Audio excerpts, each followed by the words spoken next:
would say that. Wonder what the new video is gonna be. What, a guy can't just fantasize about his imaginary daughter getting mugged and then his ragtag family coming to her rescue without people getting suspicious? I think that really says something about society today, and as soon as I figure out what it says, I'm gonna be pissed. Look, at the end of the day, we can laugh and giggle at all of these TikToks, but I think it's important what I learned from all of this, which is nothing. But you know what? I love being a dad. It is the best part of my life. I love it so much. And being a dad is an important job. And if you're a dad and you're working hard to give your kids a good life, there's nothing wrong with getting online every once in a while and posting a silly video or two. Sometimes you just gotta post on TikTok to take the edge off, baby. So here's to all the dads out there. I will toast my Dr. Pepper Zero to you. Clink! Alright, well thank you guys for watching this video. I hope you enjoyed it. If you're new here and you're not subscribed yet, make sure you subscribe and turn on my notifications to join Greg. I'll see you guys next time. Bye-bye. What's up, Greg, and welcome back to another episode of Please Stop Trying to Give Birth at Disneyland. Please. Did you guys know about this? I just found out this is a thing. Women are trying to give birth at Disneyland in order to get a free lifetime pass. Don't do that. As I'm sure you guys are aware, because Disney is such a huge company with so many adoring fans and people love going to Disneyland, there are a ton of like urban legends and lore surrounding the Disney parks. You guys may have heard of some of the more outlandish ones, like there's one that like Walt Disney's head is like frozen and buried somewhere at Disneyland or something, or like it's like Buzz Lightyear's head on the Toy Story ride or something like that. But today I wanted to sort of dive into some of the urban legends surrounding the Disney parks. Mostly the strange things that Disney adults do at the Disney parks. Although some of these things are so weird that I hesitate to call these people Disney adults, some of these things are a little extreme. Kind of feel like I should call them something else. These people are like Disney extremists or something, I don't know. The first one, like I said, women flock to Disneyland to give birth and get a lifetime free ticket, which is such a bad idea on its face. Like, please give birth in a hospital, give birth where there are like medical professionals around and not like a chipmunk. And the worst part of it is obviously this perk is an urban myth and does not exist. This is not a real thing. Laboring women have shown up at Disneyland in the hope that their bub will be born there and get a lifetime free ticket. But guess what? That perk is an urban myth and does not exist. Important to note, this article is Australian. That's why they're calling the baby bub. They're talking about a baby there. They're not talking about like a bottle of champagne or something. I'm going to Disneyland and giving birth to that bubbly dude, which is also what I call having a fart. I just gave birth to a bubbly. As a veteran of the pregnancy game, I know for sure that the journey to motherhood, okay, that's a weird way to say I've given birth before, or just that I am a mom. As a veteran to the pregnancy game. So you have kids, right? Me? Yep, yeah, that's right. I've done 3 tours of pregnancy. I've seen shit you cannot imagine. The pain, the screaming. Yeah, I've heard childbirth can be pretty tough. The innocent lives lost. Oh.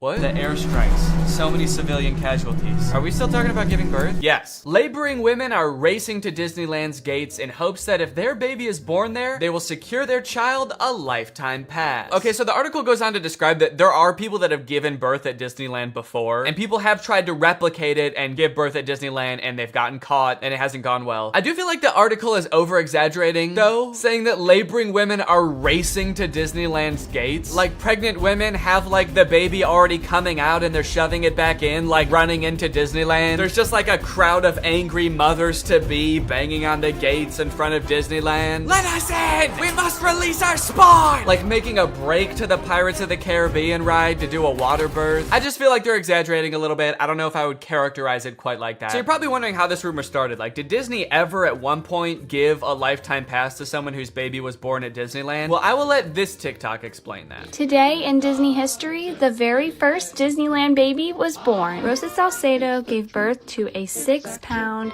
10-ounce baby girl on a bench on Main Street, USA, right outside of the Plaza Inn. Can you imagine visiting Disneyland as a family of 2 and coming out as a family of 3? Yeah, I can actually. But not because I'm gonna give birth. I'm gonna kidnap Donald Duck. You're my child now, Donald. The perfect happy family of 3. Husband, wife, and my uncle Donald Duck, who I've been holding at gunpoint for the past 16 years. There have been 4 babies born at Disneyland, and all of them have been girls, but only one has their own Disneyland birth certificate. So that might not have sounded significant, but that's actually how the rumor started. The first baby that was born there, Teresa, got a birth certificate that was just like a Disney birth certificate that says like, this is the first baby to ever be born at Disneyland. And I guess like word got out that this baby got some kind of special certificate, and then people just started assuming like, oh, that's a lifetime pass. That baby got a lifetime pass. And from that moment on, has just been a rumor that if you give birth at Disneyland, your baby gets a lifetime free pass. So honestly, if you're like that big of a Disney fan and you do this, you don't even get a lifetime pass. You still have to pay to go to Disneyland. It's just your baby that gets in for free. And I kind of feel like babies get in for free to Disneyland anyway. Is that true? Children under the age of 3 get in free to all 4 theme parks and 2 water parks at Disney World. There you go. You want your kid to get in free to Disneyland? A better conspiracy would be just pretend they're 3 years old for their entire life. That shit could actually work. The article goes on to talk about a time where someone has tried to sneak in to give birth at Disneyland, and they hid in the bathroom while going into labor until I guess employees had to like assure her that her baby would not be getting a lifetime pass, and then she was like, oh, okay, fine, then I'll just go to the hospital. Once they assured her that she would not be receiving a lifetime passport, she came out and accepted the ambulance ride to Western Medical Center where her baby was born shortly thereafter. I don't know about you guys, but it kind of sounds like she failed the test. If you know anything about Disneyland, you know how well the cast members there, all of the employees, all the staff, all the people in costumes are trained to like respond to every circumstance. It sounds like you just entered the giving birth at Disneyland experience, and honestly, you didn't make it to the end where you get the prize. It also says that this discussion board, The Laughing Place, has some hilarious forum chats about this topic. So I guess other people have been like sharing stories about this happening on this forum, but when I clicked on it, it turns out that it doesn't exist anymore, which kind of sucks because I wanted to find out more times that this has happened, but honestly, it is probably for the best. Kind of sounds like they were talking about some pretty sick shit in there. You think you're gonna go to a Disney forum and see people talking about like, my favorite movie's Coco, but instead you see people talking about like, I'm gonna give birth inside of Pluto's house. I'm gonna go to Disneyland and get fucked by Goofy, and then Goofy's gonna be the father of my child, and I'm gonna give birth on It's a Small World. And I'm gonna make Elmer Fudd cut the umbilical cord. Is Elmer Fudd a Disney character? I actually don't think he is. But he's gonna be there anyway. And then me and my freak mutant, half goofy, half human child will both get lifetime passes. Free pass for life for my little freak. Passes or not, being born in Disneyland is a pretty cool claim.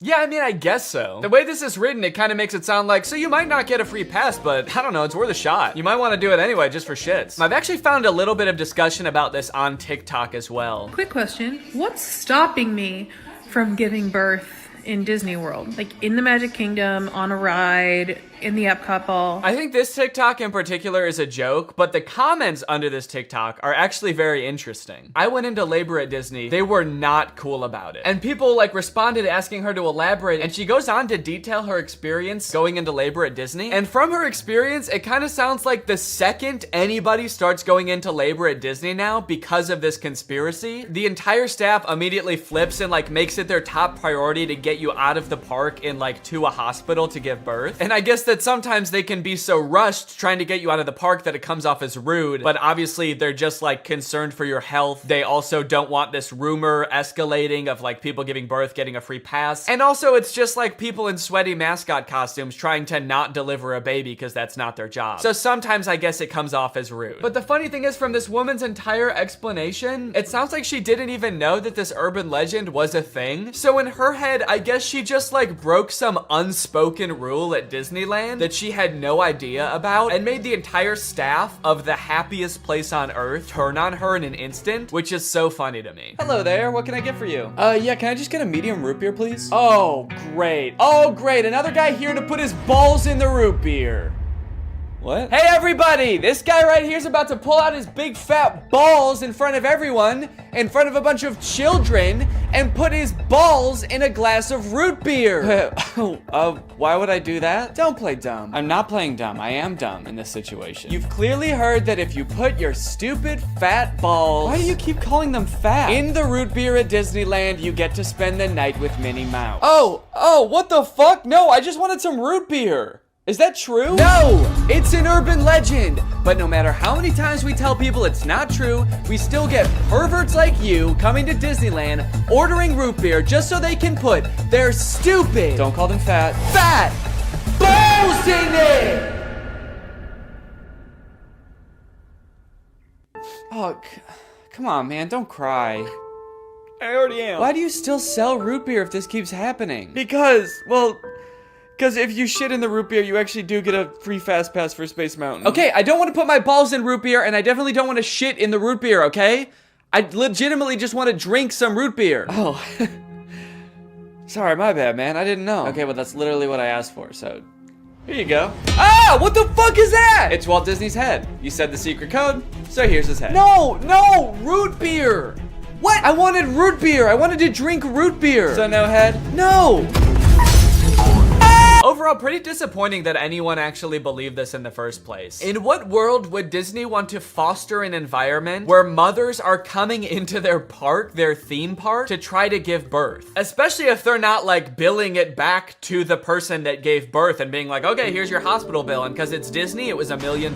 Now, by now, it should be no surprise to you that there are some people in this world that want to spend every waking moment of their lives at Disneyland, especially their most precious moments in life, which is why you can also get married at Disneyland. Let's take a look at some of the craziest places you can get married at Disney World. Starting at $12,000, you can get married at the Haunted Mansion in Disney World. But just like expecting mothers trying to sneak into the bathroom to pop out a quick person. Couples are of course also trying to cheat the system and avoid paying to have their wedding at Disney. So they'll just like sneak in with like themselves, maybe a couple family members and an officiant, and just like have the wedding in like a somewhat secluded area of the park. Here we have an article that details a San Diego couple sharing their secret Disneyland wedding story. Not many people can say they secretly got married in Disneyland's Sleeping Beauty Castle. 2 years ago, Gabriel and Andrea had been saving up for their dream wedding at Disneyland. However, when they began looking for wedding options at the park, the couple said that the cheapest option was $12,000. Instead, they decided to spend their life savings on a house. Great move, honestly. No complaints so far. That's a very wise choice. So Gabriel and Andrea decided to have a secret wedding at Disneyland. The couple gathered Gabriel's oldest daughter, an ordained minister, a witness, and packed their bags, heading for Disneyland for what they called a guerrilla-style wedding. Now, I don't know much about weddings. I've only had one, but I do know that you don't generally want to have them guerrilla style. Like when we were planning our wedding, that word almost never came up, I don't think. Just imagining them describing their wedding afterwards, like, yeah, it was so romantic. We hid in the bushes for 8 hours in the hot Florida sun wearing camo paint, waiting for the crowds to die down. You know, just sort of waiting out the crowds and the gunshots, the airstrikes. Airstrikes? Then we popped out and I said I do.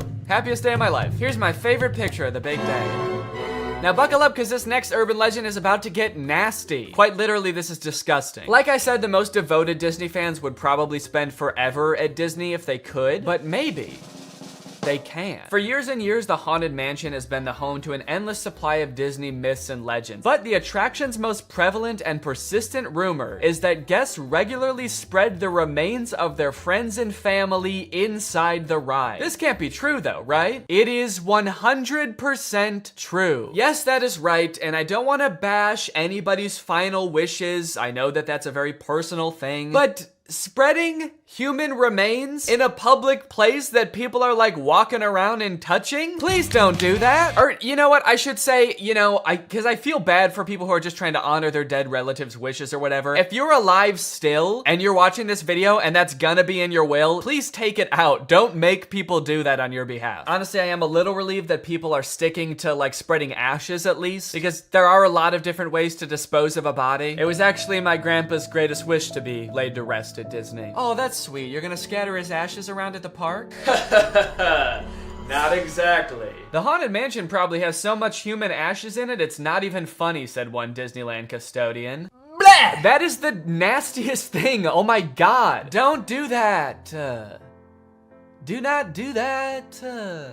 Please. People scatter their loved ones' ashes in the Disney parks monthly. Can you imagine just like being on a ride and the person next to you is dumping out ashes? Disney employees are literally aware of this too. They have to follow special protocols every time this happens. The custodians are used to identifying and vacuuming up these ashes. I don't know why I was surprised to hear they vacuum them up. Of course they do. It's a literal human corpse, basically. Of course they get rid of it. The people who are like requesting this happen to their bodies must know this, right? They must know that some custodian custodian that does not willingly work in like a morgue or something is going to have to take care of that. This sounds awful for everyone. If you're the custodian, you have to vacuum it up, but if you're the person that just lost someone you care about, you have to know that they're just gonna vacuum it up. They might even make you watch. They have you come identify all the places that you scattered the remains, and then they just like make eye contact with you while they're vacuuming it up. This is going in the garbage now. We're gonna throw this in the garbage now. Say bye-bye. So when you're laying them to rest in the happiest place on earth, you're actually condemning them to forever in the suckiest place in the world.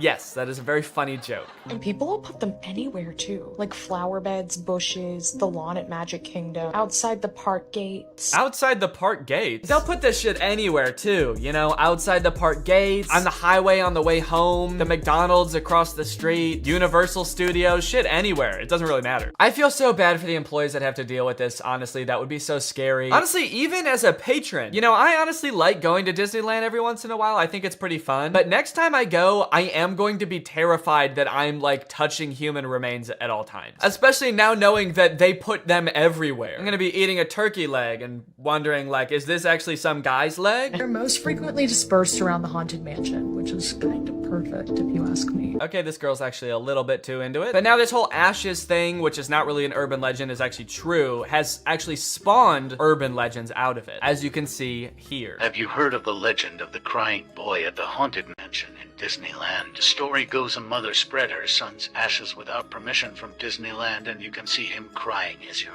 exiting the ride. Spooky. I wonder why he's crying. Maybe because his ashes are in a vacuum. Maybe because he was a little boy and his mom spread his ashes in the scariest ride at Disneyland. The mom was like, yeah, my son used to love this ride. Every time we would get on it, he would be screaming and crying and shaking because he was so happy and excited. So I decided this is the perfect place for him to spend the rest of eternity. In a rundown castle of pure terror. It's what my darling little boy would have wanted. All in all, it seems to me that Disney, this giant corporation that owns like every media property known to man, has their grubby little fingers wrapped around people a little bit too tightly. It's like you already have every movie and TV show. Do you really need people like begging to spend their entire lives at your theme park also? But even still, with people spreading their loved ones' ashes at Disney, people trying to give birth at Disney just to get free tickets, Disney is still trying their best to immerse you in their parks as much as possible to make you never want to leave. Recently, Disney opened up the Galactic Star Cruiser Hotel, which is a Star Wars hotel and experience. I think it's like a 2 or 3 day long experience where you are like in this hotel. There's like a story that you have to follow about shit going on around you. It seems very immersive, and to a pretty big Star Wars fan, honestly, it sounds pretty cool. But it is also $5,000, and instead of windows, your room has a screen that just shows a video of outer space playing. So, you know, just keep that in mind that you might go insane while you're in this place. With no concept of night or day, you just have to adhere to the Star Wars pre-approved activities. There's like stormtroopers patrolling the halls at all times. It's kind of like they wanted to build a Star Wars hotel, but they built a prison instead. I read through some of the Google reviews for this hotel. It's only been open for a little bit, so there's not that much to go off of. And honestly, there are a lot of 5-star reviews of people who seemingly really enjoyed it. I did think that this review was really funny. This person gave it a 1 out of 5, and they said, thought the experience was fun, but not worth the price. There are too many missions to keep track of, and you are always missing something. It kind of seems like they got like too immersed in the story and like started to believe that they really needed to complete these missions. This sounds more like the review of a disgruntled employee that like works on a spaceship. There are too many fucking missions, man. There's too much shit to do. The hyperdrive is gonna fail, and I need to fix that. Not to mention the First Order's breathing down my fucking neck, trying to get me to give away the location of my comrade. This place is fucking stressful. I think my favorite thing I've seen come out of this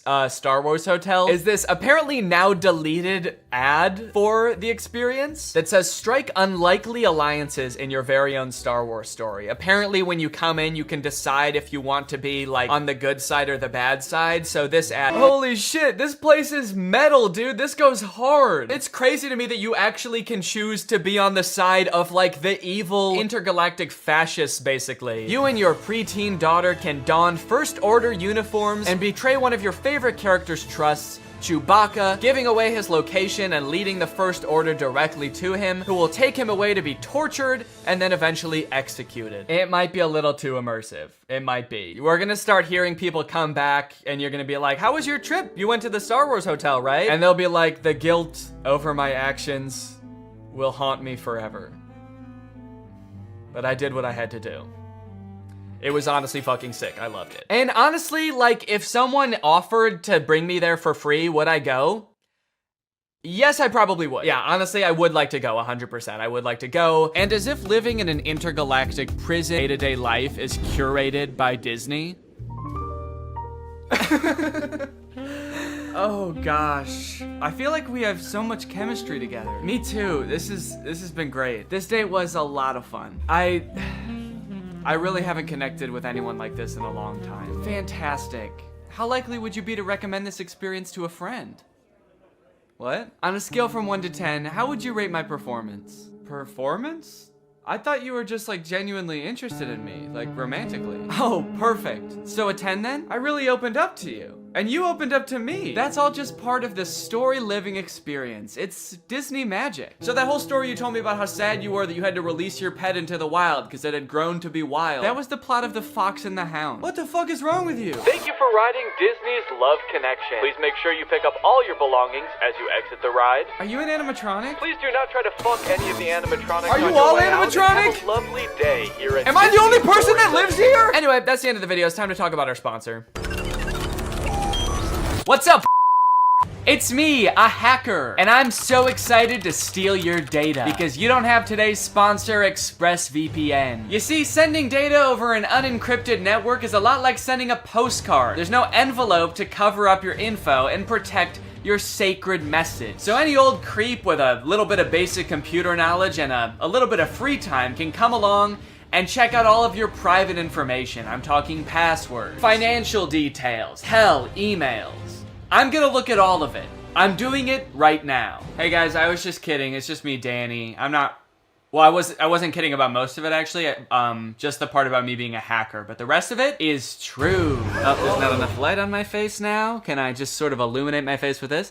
Luckily, today's sponsor, ExpressVPN, is here to help. Because ExpressVPN encrypts all of your network data with their best-in-class encryption. It would literally take a hacker using a supercomputer billions of years to crack this encryption. ExpressVPN has the fastest speeds out there. They've got 24/7 customer support, and ExpressVPN is extremely easy to use. You can fire it up and get connected with just one click. I've got ExpressVPN on every device that can have it, just to have a little bit of extra peace of mind when I'm out and about, especially on public Wi-Fi. So if you want to find out how you can get 3 months of ExpressVPN for free, then head on over to the link in the description. That's expressvpn.com/Danny Gonzalez. That's expressvpn.com/Danny Gonzalez. Thank you, ExpressVPN, so much for keeping us safe, but also sponsoring this video. Thank you to you guys for checking out ExpressVPN. When you click on the link, it really helps to support my channel, so thank you for that. All right, thank you guys for watching this video. I hope you enjoyed it. If you're new here and you're not subscribed yet, make sure you subscribe and turn on my notifications to join Greg. Greg is what I call my army here on YouTube. We are a ruthless army whose violence and terror knows no bounds. Please subscribe and turn on my notifications to join, and I will see you next time. Bye-bye.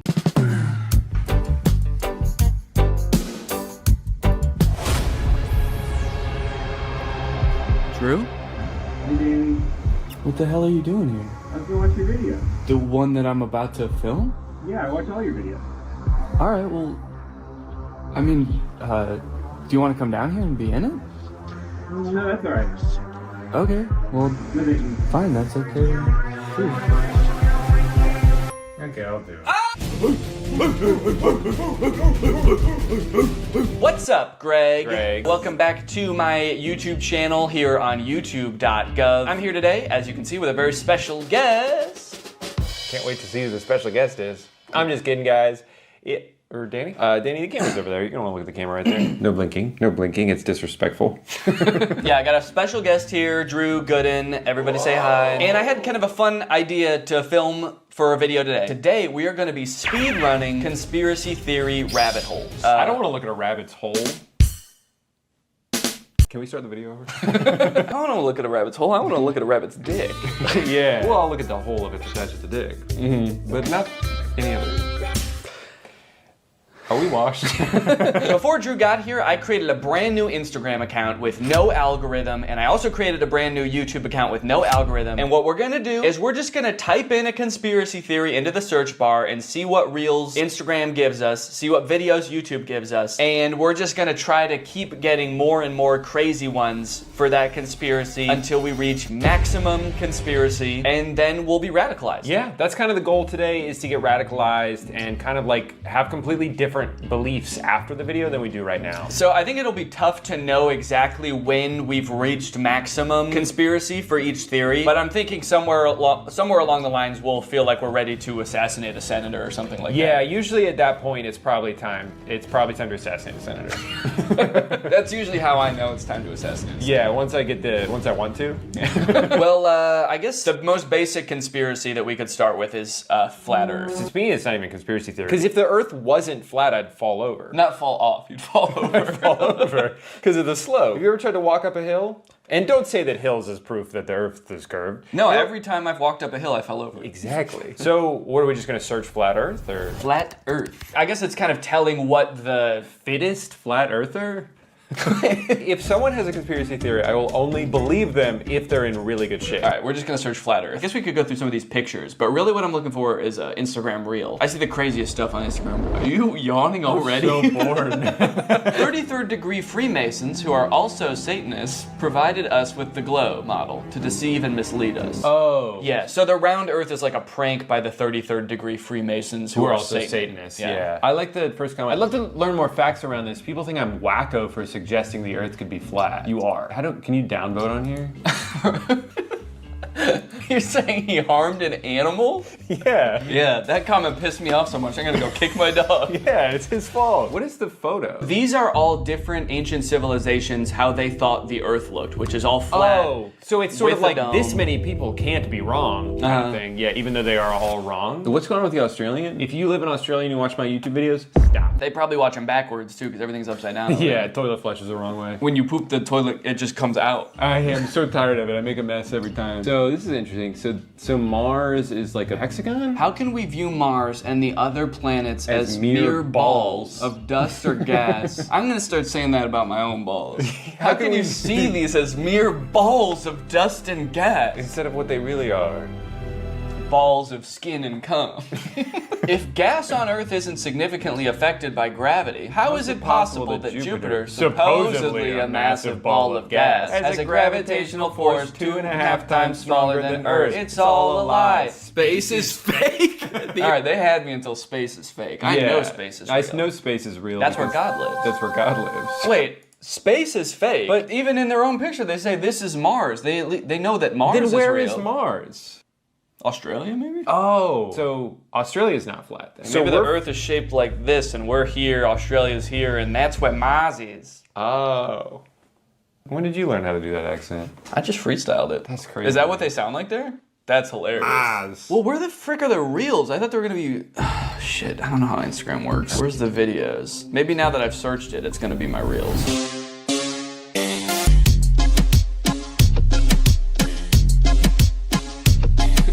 Just a quick cut to that. Checkmate, round earthers. If the Earth was round, I'd be falling over. Let's go on YouTube. Yeah, maybe we should go on YouTube. Yeah, I think the problem is that everyone's just so normal on Instagram. There aren't any like weird freaks. So I think we probably need to switch to YouTube because there's a lot more weird freaks on there. We would know. We can speak. We can attest to that. We can attest to that because there's at least 2 weird freaks on there with YouTube channels. Our toes are interlocked right now. That's how weird we are. Because if we let go, I'll fall down. So we created this Instagram account or this YouTube account from scratch. The only thing that we've looked up on it so far is Drew looked up Justin Bieber slowed down 800 times. It's beautiful. And it's beautiful. And we also listened to Sneaker Night by Vanessa Hudgens. Yeah, that was also my idea. So the results might be a little bit skewed towards Vanessa Hudgens' Sneaker Night. Mm-hmm. That's not like part of the conspiracy. That's my own mistake. I messed up. But from here on out, we're not going to influence it anymore in any way at all. Okay, now I'll search flat Earth. Okay. That's how Vanessa Hudgens radicalizes people. So hold on. Yeah, okay, even the YouTube search is biased against flat Earth. It doesn't even, like, we're trying to view it objectively, but it's like, oh, flat Earther debunked. Yeah. Flat Earthers funny moment. Flat Earth Dave. It's like, let me find out who Dave is. All right, we're gonna search flat Earth. You know, do you ever do something and you think to yourself, like, I'm probably the first person to ever do this? Oh, yeah. I have to imagine we're the first people to ever search flat Earth from the Sneaker Night watch page. Like, inspired by this song. That reminds me. I need to do my own research. Oh, it's Phil from Amazing Race. All right, well, we gotta hear him out. We gotta hear him out. You'd think that with the beautiful photographs that we have of our round blue planet, it would convince any doubters. Oh, he doesn't believe in the flat Earth either? How did he get a job then? And he's seen more of the Earth than most people because he does the Amazing Race, so you'd think he'd have some common sense. You'd think so. Well, hold on. Wait a minute. He works for CBS. Look up CBS's logo. Look up CBS's logo. This? Don't keep going. No! Stop! You're getting distracted. All right, look up CBS's logo. It's Big Brother. See, you think that Big Brother is gonna let you think independently? No, they're gonna open your noggin up, they're gonna fill it with all the thoughts they want you to have, and Phil is part of it. But probably Jeff Probst isn't too, right?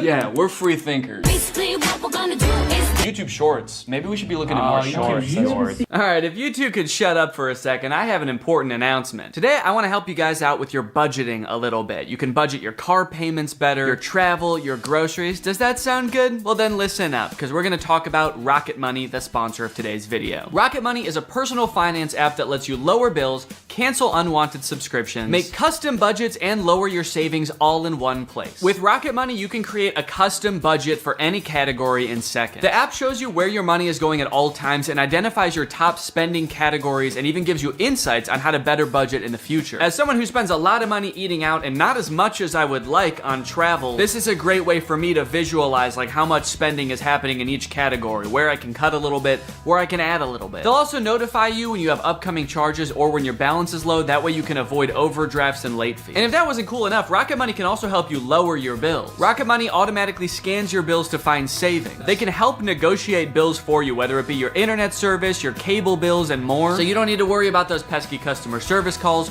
Rocket Money's gonna get in there for you and negotiate the best possible rate for you. This is great for me personally because I am notoriously bad at looking for deals. I don't like to haggle. I don't like to negotiate, so the fact that this is built into the app makes it so much easier for me to know that I'm getting a good deal. So to save more and spend less, join the over 5 million members using Rocket Money today. Go to rocketmoney.com/Danny or use the link in the description to get started for free. Flat Earthers, or some of them, believe that beyond the ice wall is this other world. I feel like that outer world thing, I've heard of this, but I've only heard of it recently. I wonder if that's like a new lore that just dropped, because I thought that the ice shelf was supposed to be the end, and then they were like, no, not only that, we know about Acton. And then there's another wall around here, and then Osiris is out on the outside. Do you think the Flat Earth conventions are just people trying to one-up each other with the amount of knowledge they know about the outer ring? Oh, you think this is the last ice wall? There's one more. Nope, there's actually 2 more. There's actually 3 more, and at that one, it loops back around and you're here again. That's more interesting than the Earth being flat, is that if you just keep going,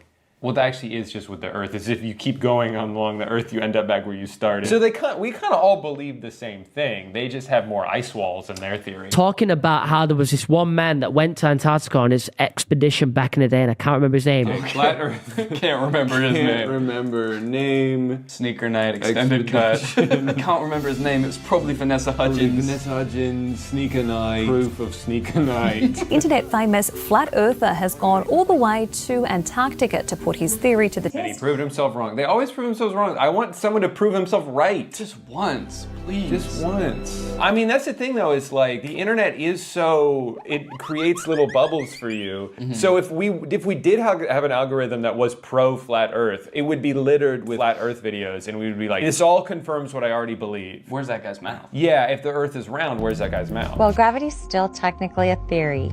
We know that there's an up and a down. As far as Coriolis, I was in the military and I've shot weapons and... She's just threatening him.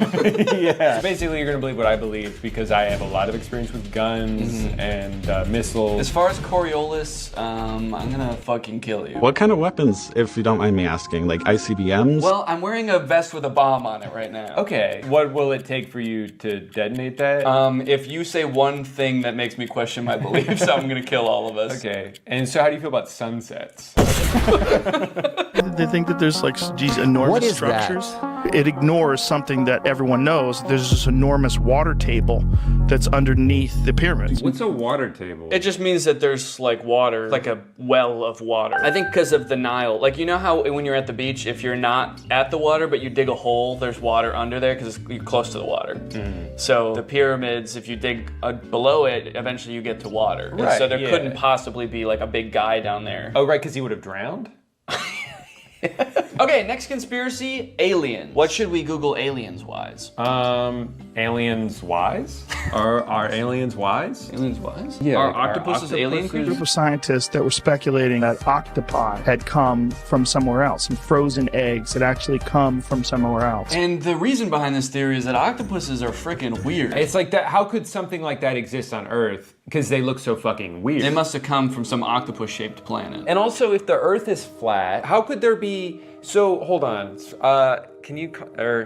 I need silence. Were you gonna say, can you call me back? Can you call? I'll call you back later. I've heard theories like this before about like some life coming from other planets. There's a theory that like all life comes from another planet. Like an asteroid had life on it and came from some other planet after like it got hit by a meteor, and then that came here, and that's how life started on Earth. And to me, that just feels so lazy. They're like, how did life start on this planet? It came from a different one, and that's all we need to figure out. Right, but then because then it's like, well, how did it start on that planet? An asteroid. Oh, from a different planet? Mm-hmm. Yeah, that makes sense. Okay, well then follow-up question, how did it start on that original planet? Like, where did it come from? God drew.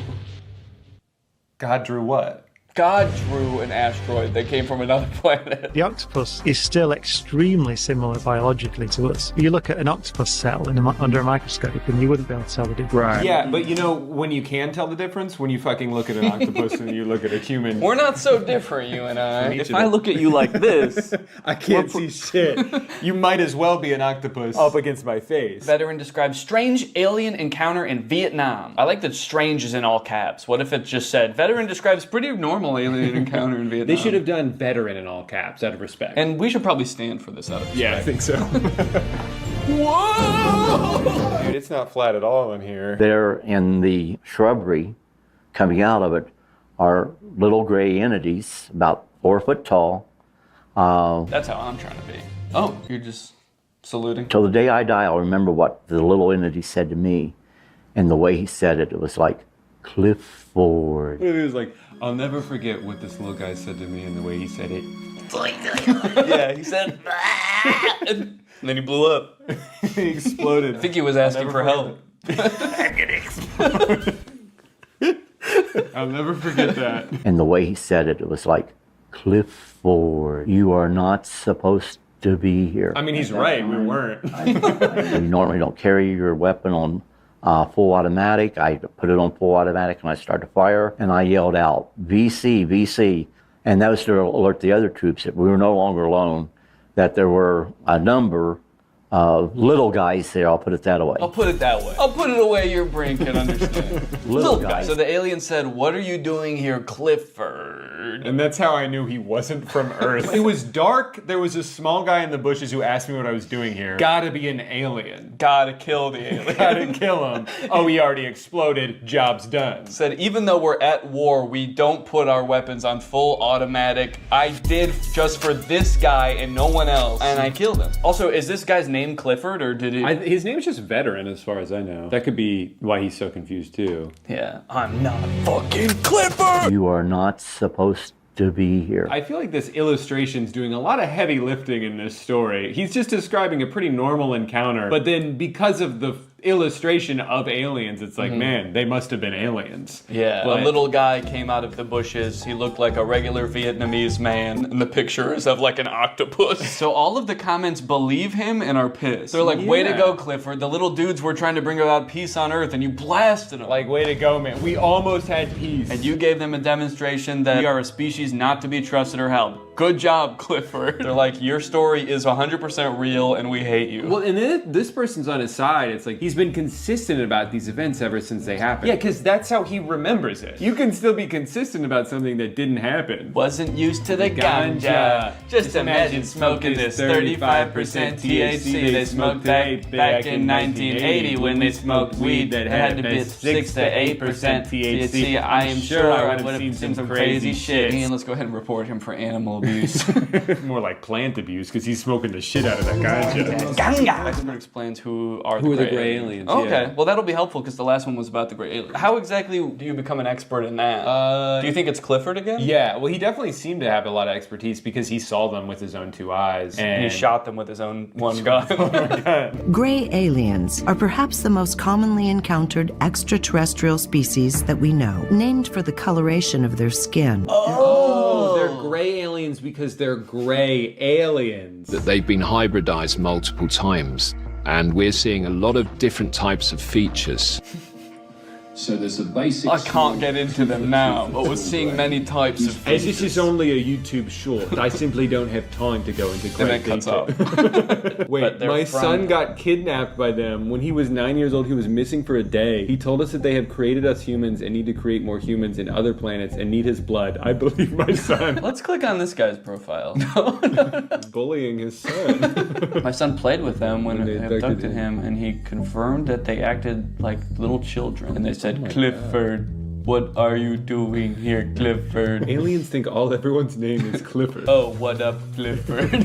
Welcome back, Clifford. I think every human they see is the same human that they just saw. Good, you look very different today, Clifford. What a strange planet only inhabited by one man named Clifford. Who changes shape every day. Don't shoot me again, Clifford. Your bullets have no effect on my robot body. But they have extreme effects on my feelings, Clifford. It's the intention that hurts. As my son has mentioned, when he was inside the ship... As my son has mentioned countless times, you guys. My son, who's an expert, 9 years old, got abducted. It's a computer-based reality which they created long ago, and many souls were kidnapped and then put inside these machine bodies, so they used what is known as spiritual necessity. Do you think this guy's ever done drugs? No. He's too busy. He's trying to get his son back from the aliens. I believe him because they were in my house around 1997. Unfortunately, I panicked so badly they didn't speak. I regret it now. I might have gotten answers, but I couldn't believe what was happening, and I had 3 little girls asleep in the house. Two of mine and one of my best friend. Huh? Wait, I had 3 little girls in the house, 2 of mine and one of my best friend? I think his best friend was a little girl. Yeah, my daughters were hanging out with my little girl best friend. They have so much in common because they're the same age. And when the aliens came in, I panicked. Because I didn't want them to wake up, my best friend. So yeah, I guess aliens, the little gray guys must be very shy. Because if you panic a little bit, they're like, oh, sorry, Clifford. We'll come back later, Clifford. We have to go now. We are gray. So now it's just these two talking to each other. Yeah, what, did they visit you again? They told my son that they will come again, but they didn't come anymore. He saw a tall man with blonde hair. Okay, wait, hold on. So the story is falling apart a little bit. He's like, yeah, he saw all aliens. And it's like, okay, well, there was one blonde guy. One guy with blonde hair. And I guess some of the aliens they kind of looked like they had regular hair on their head. They had regular Vietnamese hair, and they were just short little guys. Speaking Vietnamese, I couldn't understand a word they were saying. It was like some sort of foreign language to me. I shot him. My bullets did have an effect on them. I'm writing this from jail. Your son is wrong. At least mostly. I can confirm there was a tall blonde guy. Wait, also report encountering tall, chalk-white, blonde-haired, blue-eyed... Barefoot. Barefoot. So he's saying that people who were abducted by the gray aliens often report the presence of a Drew-like entity as well. Yeah, and that is how they refer me as the Shining One. And they do not blink. But I don't know, I blink. What was it that you said to me when I started recording this video? No blinking, it's disrespectful. No blinking, it's disrespectful. I have to go. I've been found out. I never should have agreed to do a conspiracy video with you. It was only a matter of time. Yeah. Channeling Bashar has definitely changed my life in profound ways. Now, again, not everyone has to believe that Bashar is real. That's good. Yeah, that really works out for him, whether you believe me or not. That's the great thing about being crazy, is that you can believe whatever you want, and even if other people don't believe it. Even if it makes no sense, it doesn't matter to you. So he delivers information, which he sometimes calls an instruction manual or the formula. And when people follow it as precisely as possible with an open mind. That's such a great cap. This is the most state-of-the-art VR headset on the market today, and I am its newest and proudest owner. The reason I went out and got this headset is because I want to experience the worst VR games in existence. I've done other videos before about trying bad iPhone games, but I have a feeling that VR games are gonna be so much worse. Because sure, those games have had bad graphics and glitches and didn't make any sense, but imagine strapping all of those things to your eyeballs. I think these games, if they're really bad, might be the worst gaming experience possible. Or maybe they'll actually be really good. I'm not actually sure. This is the first game I'm gonna play. It's called Eastwood VR. I found this game by going to Steam's VR section. I searched shooter, and then I scrolled all the way down to the bottom to find the worst reviewed game. As you can see, it says 18% of the 11 user reviews for this game are positive. Let's check out the trailer.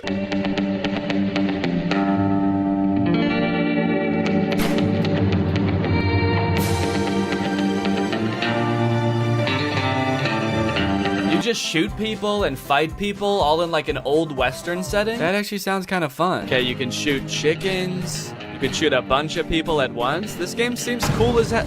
Wait, who is that? What is that guy? Are those... You need to defeat the worst guys on the whole Wild West to become the coolest cowboy ever. Every next bandit got harder reaction and shooting skill. Game has more than 10 different levels with different enemies. Okay, tell us how many levels though. More than 10 is super vague. Is it 11? Are there 11 different levels? Also, there are a few bonus levels. They have different levels and bonus levels. Also, there is multiplayer mode where you can compete with other players online. Dude, this game actually sounds sick. Why does this have such bad reviews? Bad game. It is not polished at all. Throw your pistol away and you cannot do anything else in the game, not even restart. Okay, note to self, do not throw pistol away, because I guess I will not be able to do anything in the game if I do. This person said, wish I knew how to get my money back, and then it says, product refunded. Guess he figured out how. And then this review says, I kind of like it for some reason. I have no clue why, but this game slaps. I wish I could remember why, but I just black out every time I play it, and when I come to, I just know that I had a good time. All right, I'm gonna buy it, and we're gonna figure out what exactly is going on with this game. It's only $4. Why not? Now, unfortunately, I've played a few VR games before, and my body is not exactly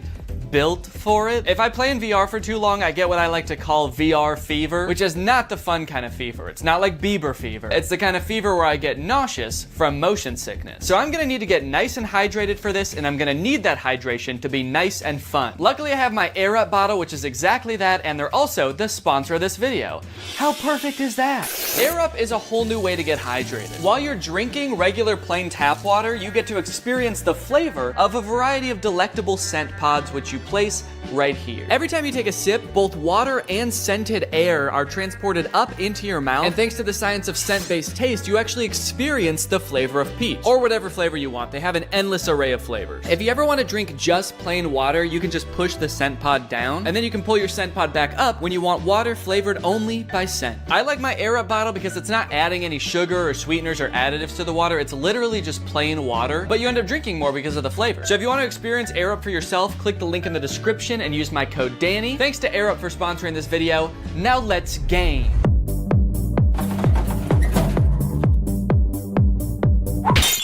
It's time to play some Eastwood VR! Entering the Wild West world of Eastwood VR, I was immediately greeted by the most aggressive NPC I've ever come across. Bitch! Oh my god.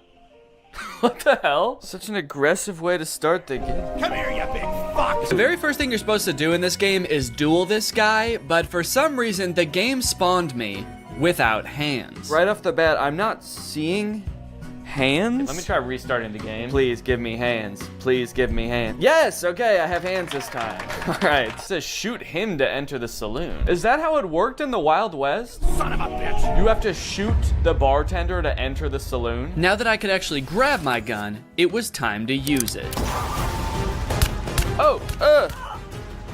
To do so, you must wait for the round to start. There's a little countdown and then a whistle. And then you have to pick up your gun and shoot him before he can shoot you. Dude! This took a little bit too long to figure out, honestly. Don't know what I did wrong that time. Come here, you big fuck! Easy. Whoa! I did it! Let's go. Hell yeah, partner. Hey, I dropped my gun and I got it back. The review said you can't do that. Guess they were wrong. So do I want to continue or restart? Yeah, as much fun as that was, I think I'm going to want to continue. Also, that is the funniest death pose I've ever seen. Dude is face down, ass up. Continue. So it turns out none of the menus work in this game. So I just decided I'm gonna shoot this guy and go into the saloon. Lovely, okay, so now I'm in the saloon. This is kind of fun. I'm actually, it's not that bad so far. I immediately began to explore everything this saloon had to offer. And it turns out there's quite a bit. You can throw this pot up in the air. Whoa! You can stack chairs on top of each other. Ooh, dude, I wonder if I could like make a fort out of chairs. Probably not what the game was intended for, but dude, you can. Let's go. I guess it turns out to make an entertaining game for me, you don't need to program in any story or challenges. Just give me a bunch of shit I can move around. A glug glug glug. Do I look like I'm drinking beer? A glug glug glug. Okay, he didn't seem to care about that. Can I grab him? Oh! Oh, I've stunned him. What the fuck did I do? Ah! Oh my god! I touched him one time. I think I killed him. I think I have the touch of death, guys. I guess the game heard I like having things to pick up and move around and answered my prayers in the most terrifying way possible. Ah! Dude, this is like actually creepy. I'm holding him up with one hand. He's just like floating around. This is exhilarating. Bad boy. Holy shit, dude, this is crazy. The other patrons of the saloon didn't really seem to have much going on. Smash. Touch of death.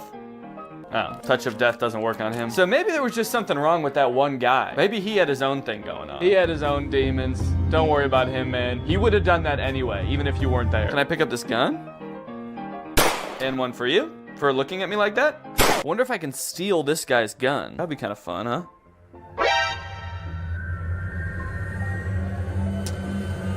Okay, that's funny. On the wall of the saloon, there's a list of other bandits you can duel with.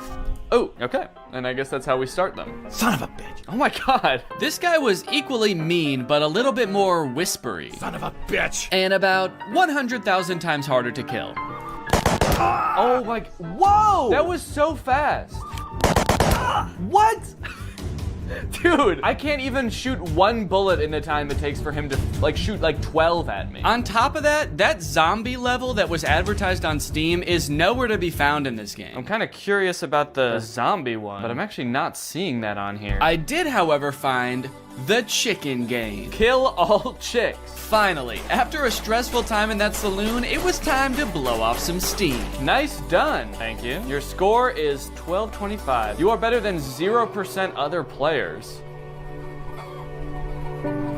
That kind of makes the nice done seem sarcastic. My favorite thing about this game is that the menus don't work. The only menu item that works in this game is this guy. And he's not even a menu item, he's just a guy. Oh, you're back? Dude, get out of here, man. Well, I thought I told you to get out of here. Hey, did you guys notice that you're all the same guy? I like that the music stopped when I said that. It's like, okay, the music has started back up again. I feel a little bit better, but that was creepy for a second there. It was like they all actually had a real human moment where they realized they were all the same guy in a video game. I still kind of think he knows. The way he's looking at me. It was right about now that I started to discover just how creepy and lonely this game starts to feel the longer you play it. It turns out the last toss I gave that NPC caused him to glitch halfway through the wall. Look at this guy. He used to just be like a jolly fellow drinking in a saloon, and now he's got this glazed over look in his eyes. His arm is like stuck through a wall at the atomic level, and I'm still gonna keep throwing him. As I chucked him further and further into the desert outside the saloon, I got a sense for how desolate this place was. Starving for any kind of human interaction at all, I decided to reach for the last duel on the board. And global show yourself. Try it out online. Are there even other people that play this game? Like, is there gonna be anyone to play against? But the fate I met in that lobby was far worse than anything I encountered in the saloon. No suitable rooms at the moment. Okay, I'm gonna host a game, see if anyone comes along. Okay, so now I guess I'm just waiting for somebody else to find this game, buy this game, and show up right in front of me so I can shoot them. Oh no. Oh no, I can't shoot the guy to go back in the saloon. How do I get out of here? How do I go back in the saloon? I can't move anymore. I'm stuck in this place until somebody else comes to duel me? Why does it say hello world in the sky? Come on, man. Let me go back in the saloon. Let me go back in the saloon. Next on the list, we have Bad Boy Simulator.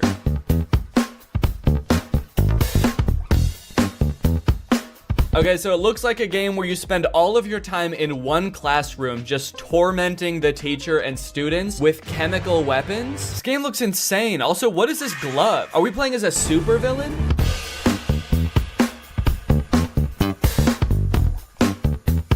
I love that these two characters cough in sync. It's kind of like they're dancing to the music of the game, too. They're like, all right, let's go.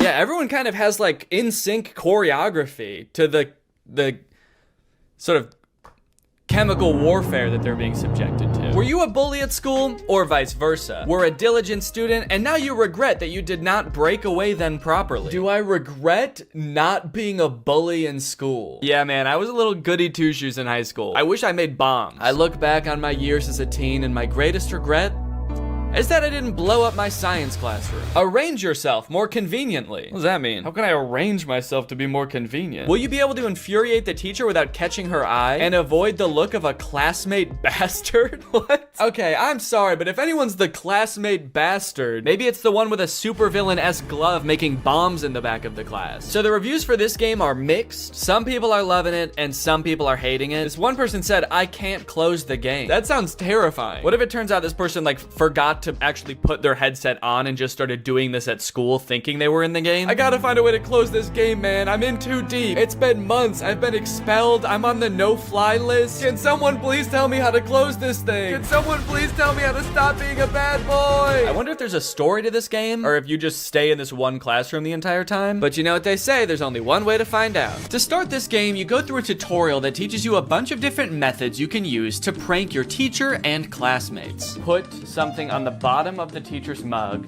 throw it, and then go sit down. I don't know. Okay, so is this glue maybe? Go ahead and stick that, and I'll go right back to my desk. Oh, now we get to watch the teacher discover that her mug has been glued to her desk. What is she doing? Why is she just standing there? Not really sure what happened there. My best guess is that I put too much glue on the mug and she could tell even from outside the door that she was about to be pranked. So she was sort of like angrily protesting from outside the room. 1, 2, 3, stick it. And then I go back and sit down. Oh, here we go, dude. Here she comes. Tiniest legs in the world. Oh, good God. Is the teacher a baby? These pranks rely heavily on distracting the teacher, that way you can cause your mischief without getting caught. You can throw a paper airplane to distract the teacher. Miss? Sometimes it doesn't work. That distracts her. I go and take the mug, and I go back and sit down. Fuck you. Oh. But I don't think any of the other distraction methods really matter because you can also freeze time. Bink. Put this on the mug, sit down, and... Yes!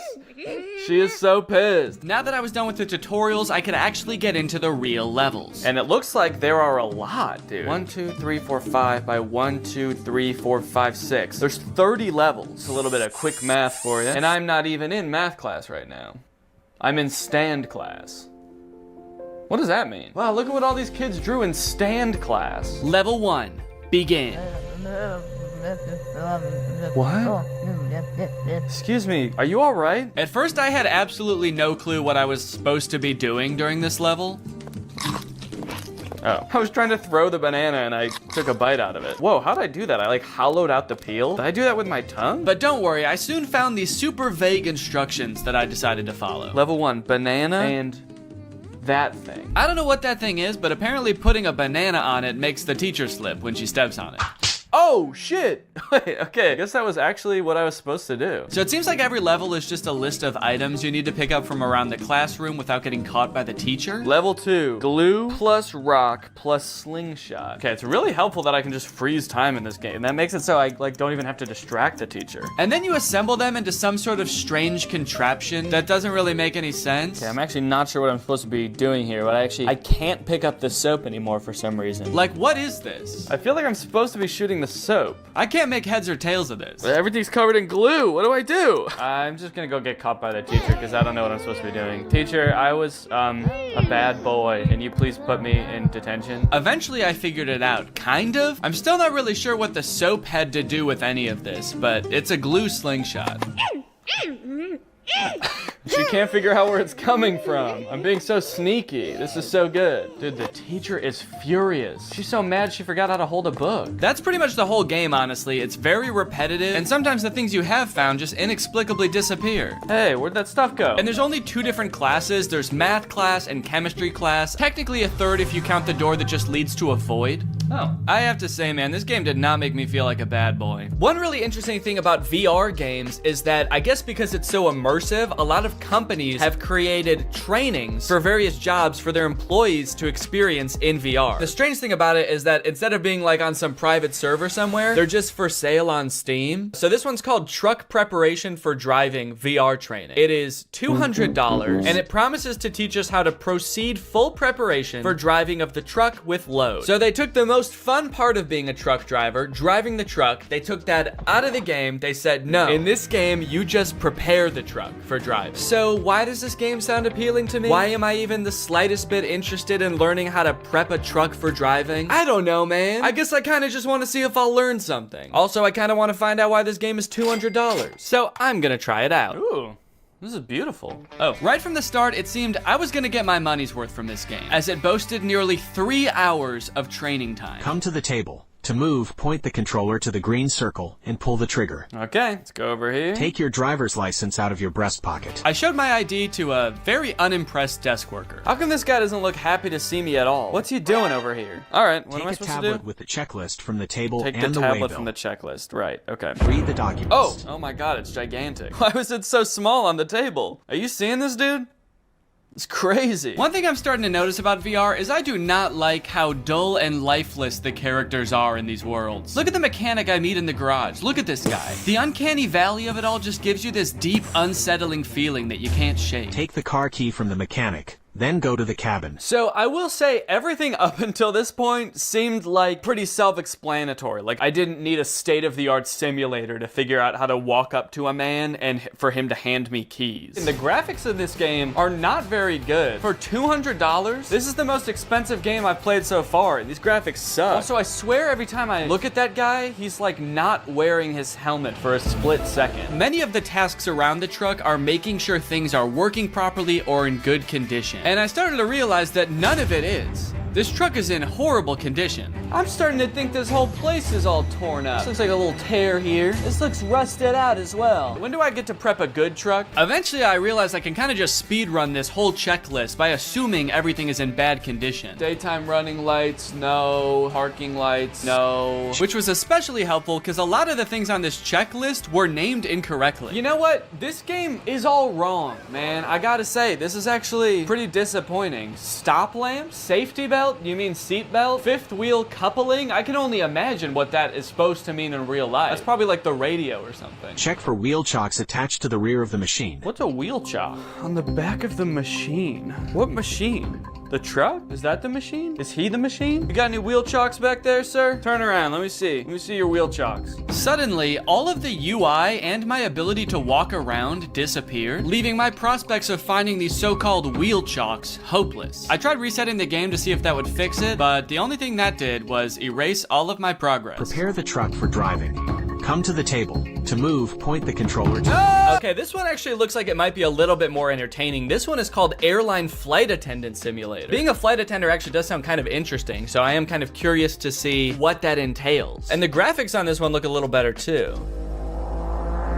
Passenger evacuation. Wait, why did I think this game was gonna be mostly like bringing people soda and like walking around and just doing safety checks? Okay, now this makes sense now that I think about it. This game is about what to do in case of an emergency if you're a flight attendant. So does the game start off with the plane immediately about to crash? Oh my god. Well, honestly, I kind of don't want to spoil this game too much for myself. I kind of just want to play it. Okay, this game consists of 4 levels and they get increasingly intense as you go. The first one is safety equipment check. It's not anything too crazy. You just walk around the plane looking in various compartments to make sure all of the required safety equipment is there. We need 20 child belts, but look, there's only 15 child belts. Guess some children aren't going to be joining us today. We're gonna have to strap them to the bottom of the plane. The next level is where things started to heat up. Literally. Oh, there's people on the plane now, dude. Hello, everyone. Welcome to my flight. Well, sir, welcome to my flight. I'm glad that everyone on this flight is an adult, not a single child on here. That's good because we are gonna be going down. You look familiar. Has anyone ever told you you look just like that guy? And has anyone furthermore told you that you look just like that guy? There's a series of steps you have to follow to a T in order to put out the fire correctly. And if you do any of them wrong or you don't do them quick enough, you fail. Ooh, whoa, cool. All right, I'm wearing the smoke. Oh. All right, that time I wasn't even goofing around. I was being dead serious that time. That's okay. We need to learn how to do this first, I guess, and then once I know how to do it, I'm gonna be able to speed through this lickety-split. And speed through it lickety-split I did. Once I had the instructions down, I was opening the door, I was extinguishing the fire, I was pouring water on it. What? Oh! Okay, yeah, I did fail that time. I forgot a few steps. The source of the fire hasn't been inspected? But I did eventually get it. How did I do? The source of the... What? Kind of. It's been inspected. Oh, it says mission passed anyway. Okay. Well, I'm pretty happy with that. I mean, who really needs to inspect the source of the fire at the end of the day? The passengers can do that. Okay, aircraft depressurization. This one I could not figure out, man. You're just standing around when suddenly the airplane depressurizes. You have to put on a mask. Ah! Okay. Okay, that's on. And then you have to go make sure that the pilots are okay. Hey guys, everybody stay calm. But they don't answer the phone in the cockpit. I know, not good. So the game instructs you to go in there and help them. If there's no response, get into the cockpit by entering the code 12345 red. Okay, 1, 2, 3, 4, 5. Red. Enter? What's red? 1, 2, 3, 4, 5. Enter. Mission failed. Time is over. The aircraft is not descending. What was I supposed to do? So I don't know if this is just a bug with the game or something, but that code does not work. It does not get you into the cockpit. I replayed this level over and over. I did it so many times it was like Groundhog Day to me. Watch, guys. The aircraft is gonna depressurize. We're all gonna be screwed. Check this out. Ready? 3, 2, 1. Yep, see, I knew it. Yeah, you guys are all scared and screaming, but I knew the whole time. Enter, enter, enter, enter. Let me enter, please. Please, let me enter. I have to save the pilots. They need my help in there. Why does it look like I'm like caressing the door handle also? Okay, this one sounds like it's gonna be the most intense one of them all. Emergency landing and evacuation. And it was intense, dude. The first few instructions are just things you're supposed to scream at the passengers as the plane goes down. Brace, brace, heads down, stay down. Brace, brace. Release your seatbelt. Stay in your seat. Life vest under your seat. Put it on. I kind of immediately forgot what the chants were the second the level started. Brace, brace. Keep your head down. Stay down. I guess I was just so nervous because the plane was about to crash. But I think they got the gist. Oh, okay. That's impact. Very scary. Very scary indeed. Passenger evacuation. Okay. Here we go.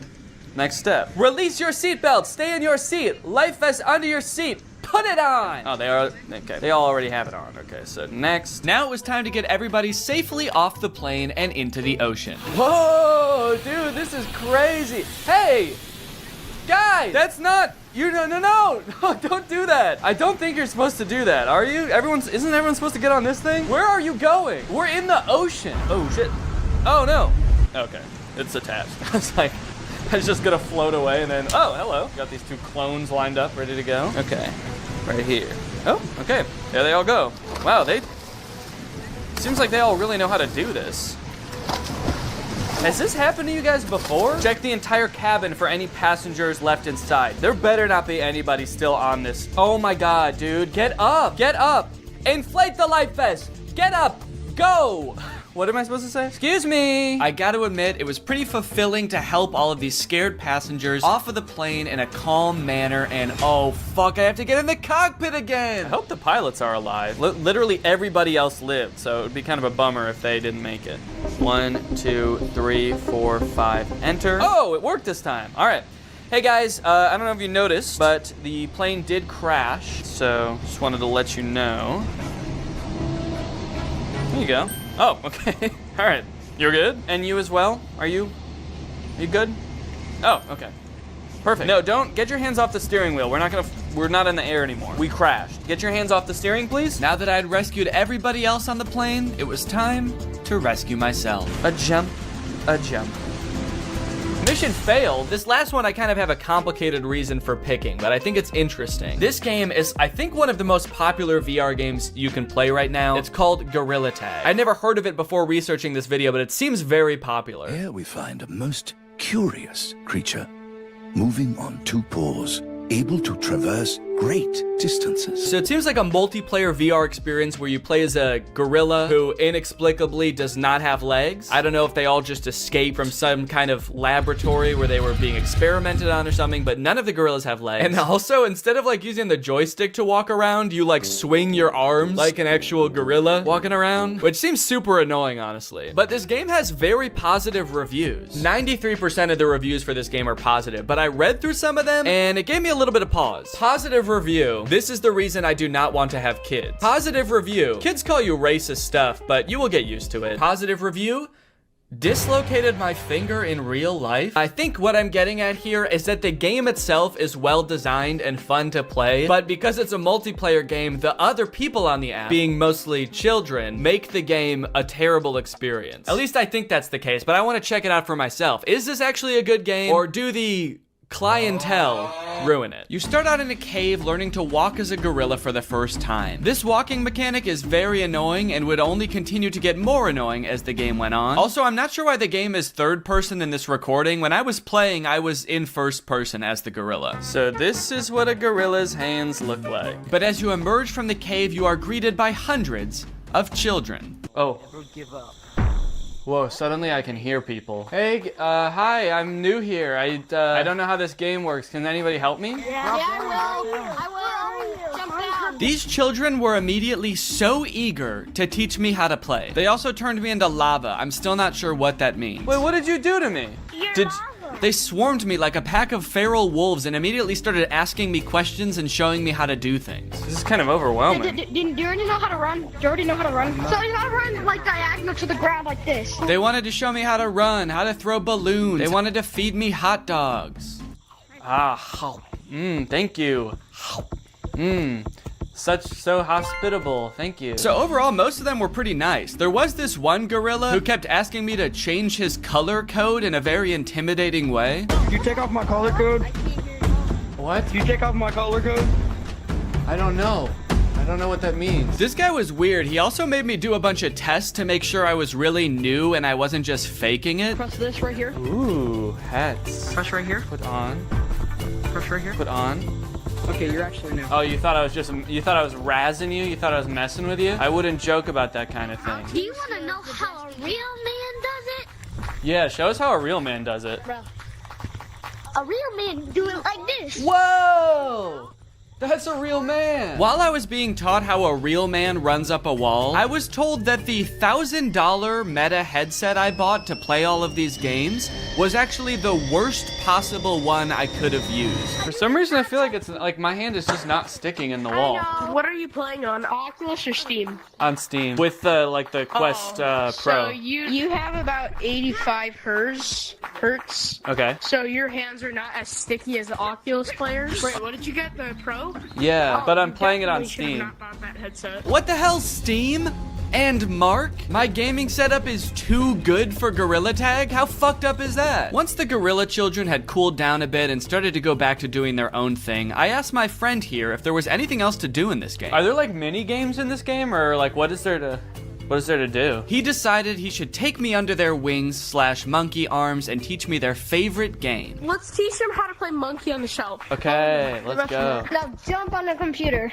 Okay. Now join code Joe Mama. Monkey on a Shelf is a don't touch the lava type game where you try to make it from one end of the room to the other without touching the floor. I kind of thought there would be mini games like programmed into this game, but there is no structure at all. They just like pick one monkey to watch and make sure people don't touch the floor. While we played, we got to talking about some of the negative things people had to say about this game. Are there a lot of racists in this game? The review said that like it was just a bunch of racist little kids. Yes. Yeah, there are. Did they get banned? These sometimes. Before I knew it, it was time for me to log off. All right, guys, I gotta go. But can I just say? Nice knowing you. Can I just say thank you guys for taking me under your wing and teaching me how to play this game. I couldn't have done it without you. Thank you guys. You're welcome. You guys are the coolest monkeys I've ever met. Yep. All right, bye. Well, Greg, there you have it. The world of VR is a magical and mysterious place that I am proud to have explored here with you today. If you have any other games you want me to check out, let me know. If you're not subscribed yet, make sure you subscribe and turn on my notifications to join Greg. Otherwise, go ahead and check out another video right here, and I'll see you guys in the next one. Bye-bye. Life as a new dad is pretty good. Rocking my baby to sleep, watching him crawl for the first time, and there's so much to look forward to. Like finding out what kind of TikTok dad I'm gonna become. There's so many types of dads on TikTok. You got Frog Dad. I could be like Addison Rae's dad, begging Young Gravy to box him. One thing's for sure, whatever kind of dad I become, I'm excited to do it on TikTok. Wait, what is this? TikTok is getting banned? Guys, TikTok might get deleted in the US forever in a few months, so I either need to move countries or fulfill my dream of becoming a TikTok dad now. Luckily, over the years, I've gathered a pretty choice list of dad talks, and today I'm going to watch them, and then I'm going to become them by recreating them. So let's take another look at that Addison Rae's dad TikTok. Can I get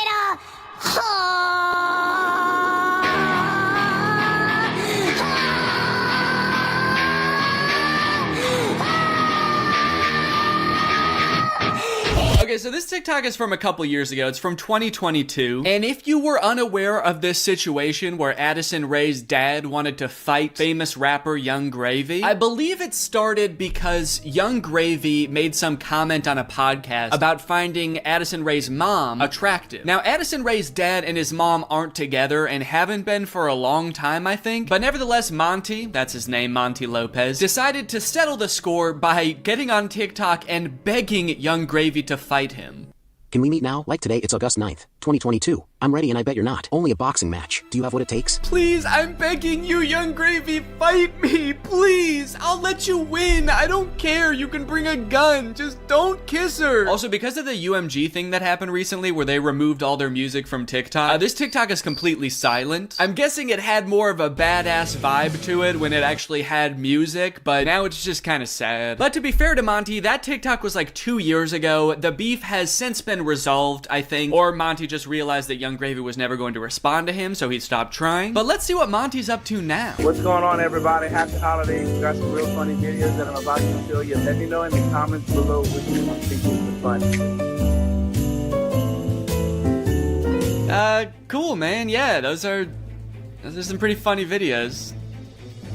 Did you steal them, Monty? Did you steal the videos? Bad, Monty. I like that Monty is compensating for his old videos having no music by putting 3 times as much music as is necessary in this video. I don't really think that this exact genre of TikTok speaks to me. I don't really know if I want to become like the content stealing kind of guy on TikTok. Hey guys, check out this crazy clip I just saw. You're gonna want to buckle in. This is 3 hours long. I should give Addison Rae's dad type dad a shot though, so I'm gonna be recreating that first TikTok.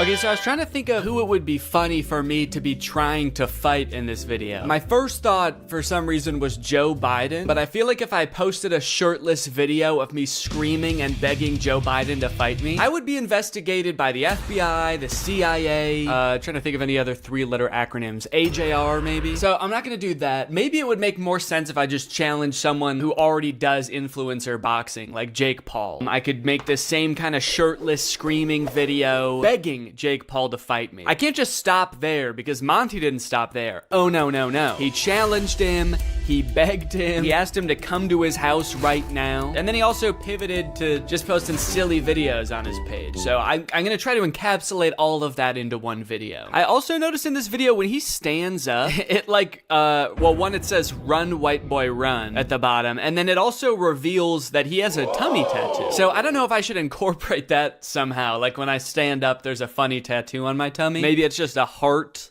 that says Jake in the middle. Because I want you to get the vibe from this that I just want to hang out with Jake so bad. I don't care if he's beating the shit out of me or if he's just coming over to help me water my garden. It's actually kind of hard to write this upside down, but hopefully I'm doing this correctly. Can you even see it in the camera? Can you see the Jake? There's an effect on it. Should I use that effect? Gym light? That's kind of menacing. What other effect could I use? No, okay. Let's just do no filter. No filter or nothing. Can I get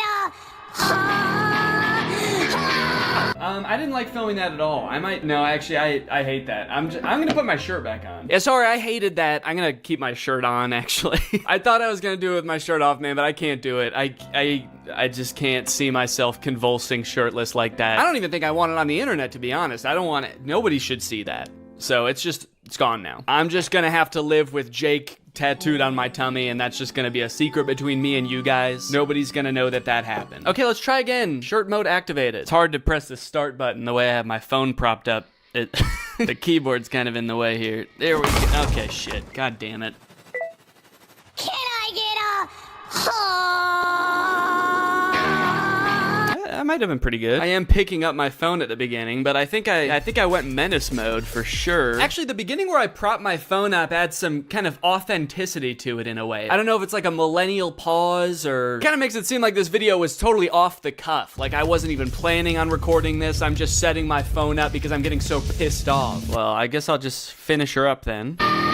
Oh, there's still sound. Can I make the sound stop now?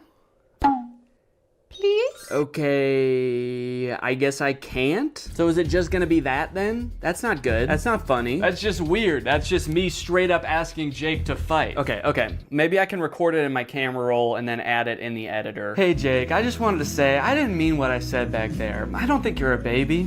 I think you're awesome. And we don't have to fight. We could just hang out sometime if you want to. Anyway, here's a funny video I found. Okay, now I have to actually find a funny video and add it in here somehow. Funny video I found. Hell yeah. Can I get a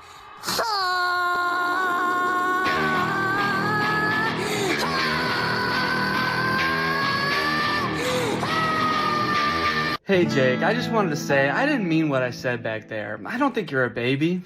I think you're awesome. And we don't have to fight. We could just hang out sometime if you want to. Anyway, here's a funny video I found. Yeah, I think it's perfect. And I think it's ready to post, and I'm not worried at all about what people will think when I post this. So I think after I create all the TikToks, we can take a look at some of the responses to them. Okay, next TikTok. My daughter being in a toxic relationship. Hashtag POV, a pack sticks up for each other. One of my favorite things about this TikTok is how many people show up. I thought it was just gonna be the dad at first, but then more and more characters keep coming in. It kind of makes the dad seem a little less badass. Like, no wonder the boyfriend's scared. He is severely outnumbered. I also love how the uncle comes into frame by touching the brother's shoulder, but it's obviously just his own hand touching his own shoulder. You know you're in for trouble when you feel your uncle tap your shoulder. You know how uncles do? Now, the weird thing about this one is that I actually don't know if this guy has kids. I actually don't think he does, but I do still think that there's something we can take away from this video. The whole concept of a pack sticking together. Oh, are they wolves? Oh, I think they're werewolves, and that's why it says a pack sticks up for each other. And that's why all their eyes turn blue, this horrifying shade of blue, and the dad has on a wolf necklace. So they must be wolves. They've got wolf eyes. Wolves have blue eyes, right? Oh, wait. They don't. Wolves have brown eyes, it looks like. I must be thinking of huskies. Oh yeah, huskies have blue eyes. Are they huskies? Leave her alone, buddy. Unless you want to get strapped to a sled and pulled very fast over a great distance. If this happened in real life, do you think that the boyfriend would even hear the dad? He's screaming and the dad is whispering. He has a few other TikToks where he plays the role of a dad navigating a kind of tricky situation with his daughter. I guess this genre is just fantasizing about having like a teenage child and something awkward or scary happening with that child. And also you have to look really badass and you do have to be part dog. Got it, can do. Before I film this one, I actually have a much more important POV I need to film first.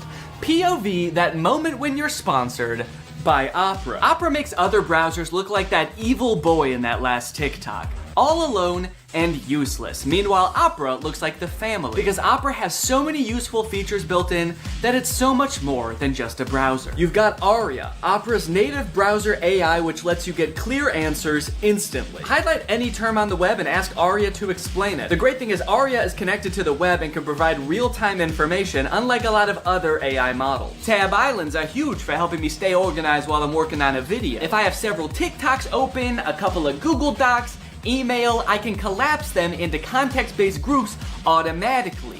I don't know what accent this is supposed to be. One thing I didn't even realize I needed until I got Opera was a built-in ad blocker. It makes articles look so much more clean, which actually makes my videos look better, because when I screen record an article, there's not distracting ads all over the place. And it's super easy to turn on with just one click. If you're working on multiple projects at once, you can create entirely separate workspaces that you can switch between easily using customizable buttons on the sidebar. I don't like having a ton of browser windows open at the same time. It's super distracting and hard to sort through. So in my opinion, this is a much better solution. So if you want to check out Opera, then use my link below to download Opera today. Thanks to Opera for sponsoring this video, and thank you to you guys for checking out Opera. Now let's film this TikTok. Okay, so I've been thinking a lot about how I could make this TikTok kind of my own, you know? Take everything I like about the toxic daughter boyfriend TikTok and amplify it. So first thing we're gonna do is the amount of family that shows up. I liked how much it was in the first video. We're gonna double it. We're just gonna have a ton of people show up. We're gonna have the dad, of course, the brother,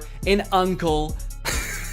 Uncle's here! A second cousin, a third niece, maybe. Also, I think instead of like a toxic boyfriend, the daughter's just gonna be getting mugged. I think that would elevate the stakes a little bit higher. And then, you know, in the original TikTok, they didn't even turn into werewolves. Their eyes just turned blue, which, granted, that would be very scary if that happened to you, but I feel like they were trying to get at something there, but they didn't quite get there. So, in my TikTok, they're gonna actually turn into animals because there's filters on the TikTok that can turn you into animals. So that's what I'm gonna do. And I'm gonna do it now. So I think what would be even cooler than turning into a wolf is if I turn into a horse. And I know that there's horse filters on TikTok. I have one saved here, where if you open your mouth, you turn into a horse. So I'm gonna use this. Okay, beautiful, beautiful. I look gorgeous. And then everyone just starts turning into horses, dude. The daughter turns into a horse. Uncle's gotta turn into a horse. And last but not least, the mugger has to apologize, of course. Let's go, baby. Now all I have to do is edit this, and it's gonna be ready to go. Now this dad is a whole different type of dad. His name is Brian B. Toe. I thought Toe might be his last name, but the way it's spelled out in his profile actually makes it seem like Buto is his last name. I thought B was just his middle initial till I saw this just now. Say what you want about Brian, but he do be Toe. And I think there's a lot we can learn from Brian's TikTok. Stuck in a generation where loyalty is just a tattoo and being fake is a lifestyle. Where the real ones at? Man, Brian's so cool. I thought he was a teenager for a second because of how cool he's dressed. Hey guys, I'm just skateboarding with my backpack to school. I mean work. I hope my teacher is cool today. Oh, I mean boss. Sorry, I'm just a kid at heart. Also, I just got in a really bad skateboarding accident and hit my head real bad. Can you drive me to the hospital? I don't like this angle. Why is he so much higher up than us? Are we a child in this video? Are we his child? Son, where are the real ones? What have you done with the real ones, son? I'm not even sure how the caption and the video are related. They seem like totally separate things. I'm so sick of my generation. So I've decided to join yours. I'm a teenager now. In fact, I'm so young that my kids are my...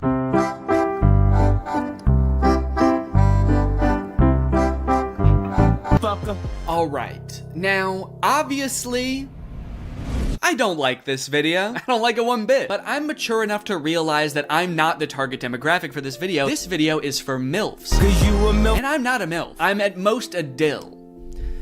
I'm just a dad you would like. And the MILFs in the comments are loving it. Yes, you still got it. Where you been all my life? Damn, my kind of guy. More power to him, I guess. The one thing that I can't get over is the setting in which he's making this video. Are you in public? It looks like he's just in the lobby of a hotel making the absolute thirstiest video I've ever seen. You need to get to your room ASAP, dude. You are too horny to be in public. I like this guy in the background. The second he realizes he's in this video, he steps out of frame because he's like, oop, I can't be in this. Oop, get me out of here, this guy's too horny. The caption is still got it, which is a little confusing to me because usually you would say that about something you used to do when you were young. Brian, did you used to do this when you were young? They didn't have iPhones back then. Who were you doing this to, man? The reason so many people are single and not in relationships today is because we're looking for that 90s love in a 2023's hookup culture. Tell me I'm wrong. Yeah, man, that's fine. Where are you? What's going on in the background here? I'm looking for that 90s love. The kind of girl that doesn't just want to hook up, but wants to go on a date to the giant dirt pile in town. I love that dirt pile. I wish I could date the dirt pile, but she's taken. Hey, get out of here! She's mine! Okay, this is good research. I feel like I'm starting to get what this guy is all about. It's a lot of like pouring your heart out on the internet. Some of it could possibly be on the verge of oversharing, but he's expressing his feelings. He's looking badass while he's doing it. It's like this emotional vulnerability mixed with this cool, mysterious bravado of being alone at the giant dirt pile. Oh, oh, oh, oh, yeah. Da, da, da. I got a new Okay, no, that's cool, man. Look, I obviously think that, you know, that's kind of a scary joke to make, but again, this video isn't for me. Oh, uh-oh. Oh God, Brian, the MILFs aren't liking it either. This guy is not funny. My first reaction, ew. Brian, you're scaring the MILFs, man. So I'm unaware of any gigantic piles of dirt near where I live. If there are any, I guess I'm just not cool enough to know where they are. So I'm here at the woods. Figured that would be an equally strange location to film this TikTok. So we've got strange location, the woods. We're going to have sort of a nostalgic / oversharing caption, which I'm still not sure what that's gonna be yet, but I can just figure that out while I'm editing it. I don't have to do that now. It doesn't have to have anything to do with the video, which is good. And then I also have to appeal to the youth. I have to try to make myself seem like a kid, which usually I'm not very good at, but I went to Walmart and I went to the kids section and I found some stuff that I think is gonna do the trick. Brian had a skateboard in his video, and so I bought a scooter. They didn't have any skateboards. I don't know if this is maybe a little bit too young for the demographic I'm trying to reach, but the box said ages 2 to 5. So I'm just gonna sort of pretend to be shredding it up out here at the beginning of the TikTok. By the way, I am like 75% sure that there's poison ivy under my feet right now that I'm very much trying to avoid. And I think I have, but my legs just feel itchy even just being near it. This was actually a horrible idea. Anyway, the hat. It says Fortnite on it. Can you see that? It says Fortnite on it. I found it at Walmart in the little boys section and I thought, oh my gosh, this is perfect. This is gonna appeal to all the kids. So I've got my scooter, I've got my Fortnite, and I'm ready to have some fun. Let's film a TikTok. Okay, I think I'll just pretend to be ripping it up over here and then I walk towards the camera all cool. I for sure stepped in the poison ivy that time. Very cool. Why does this hat make me look like a pilgrim? It's like such a flat brim hat that it's gone past looking cool and gone towards looking like a full-on pilgrim hat. I am a Fortnite pilgrim.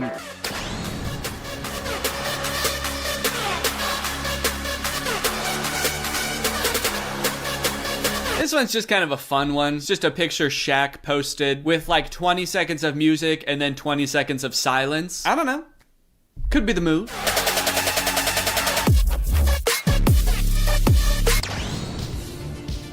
All right, this TikTok is by a dad by the name of My Life, not yours. So in case you were confused, this isn't you.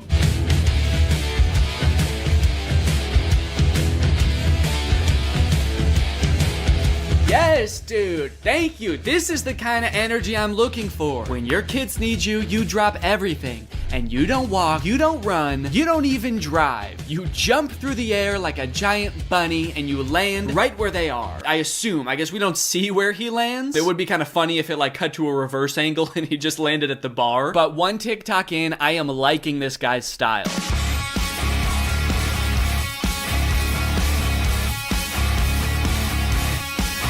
So I guess the way I describe this dad is like action hero dad, mystical sorcerer dad. Either way, he's killing it, and I really like his vibe. He's always getting himself into insane situations like this one. Happy Easter, everyone.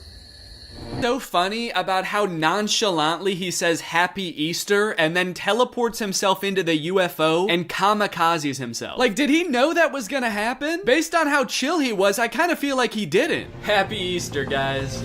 Oh, what the fuck is happening? What the fuck? Ah! You know, I started watching this guy because he mentioned his kids and I was like, oh cool, dad content. But in hindsight, he actually doesn't mention his kids very often. So I guess they don't need help that often because that's the only reason he mentioned them in the first video. He's actually kind of got a lot of other shit going on. He's always defending the earth from some kind of cosmic threat, it seems. And after all these TikToks where he's harnessing magical powers and defending the earth, you'd think that his kids would have some pretty nice stuff to say about him, right? You'd think they'd be pretty grateful, huh? Wrong. As dads, you know, we give and we give, but are we ever truly appreciated?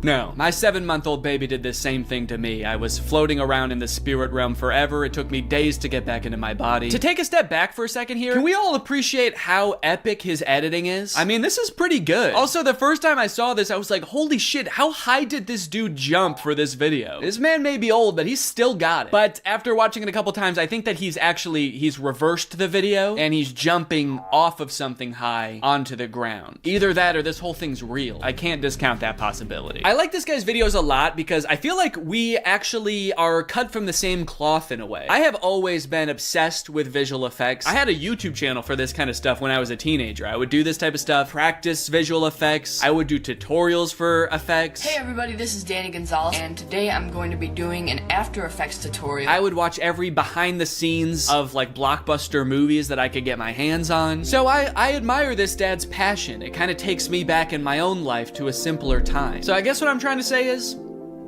I'm pretty excited for this one. My favorite of his TikToks was the UFO one, so that's the one that I want to replicate. I'm gonna have like a UFO or a giant spaceship in the background right here. I'm gonna walk up and I'm gonna teleport onto the spaceship and blow it up or something. One thing I really want to replicate is how casually he did it. Like he didn't even know that it was about to happen. I think I just want to kind of like casually stroll up to the camera, kind of maybe wink at the camera. Or no, winking would imply that I know something is gonna happen. Maybe I'm just having a stroll, having a great day, and then I teleport up to the UFO. Would it be funny if I teleport without my clothes? That would really make it seem like I did not know this was gonna happen. Or maybe I did, but at the very least I thought I'd be able to bring my clothes with me. Like you see me teleport and my hoodie is still here and it just drops to the ground. And then how should it start? Should it have something to do with like when my kids need me or something like that? The caption could say something badass like when our way of life is threatened, I'm the man for the job. And then I teleport buck naked up to the UFO and am immediately shamed by the aliens for my tiny butt. All right, let's try this.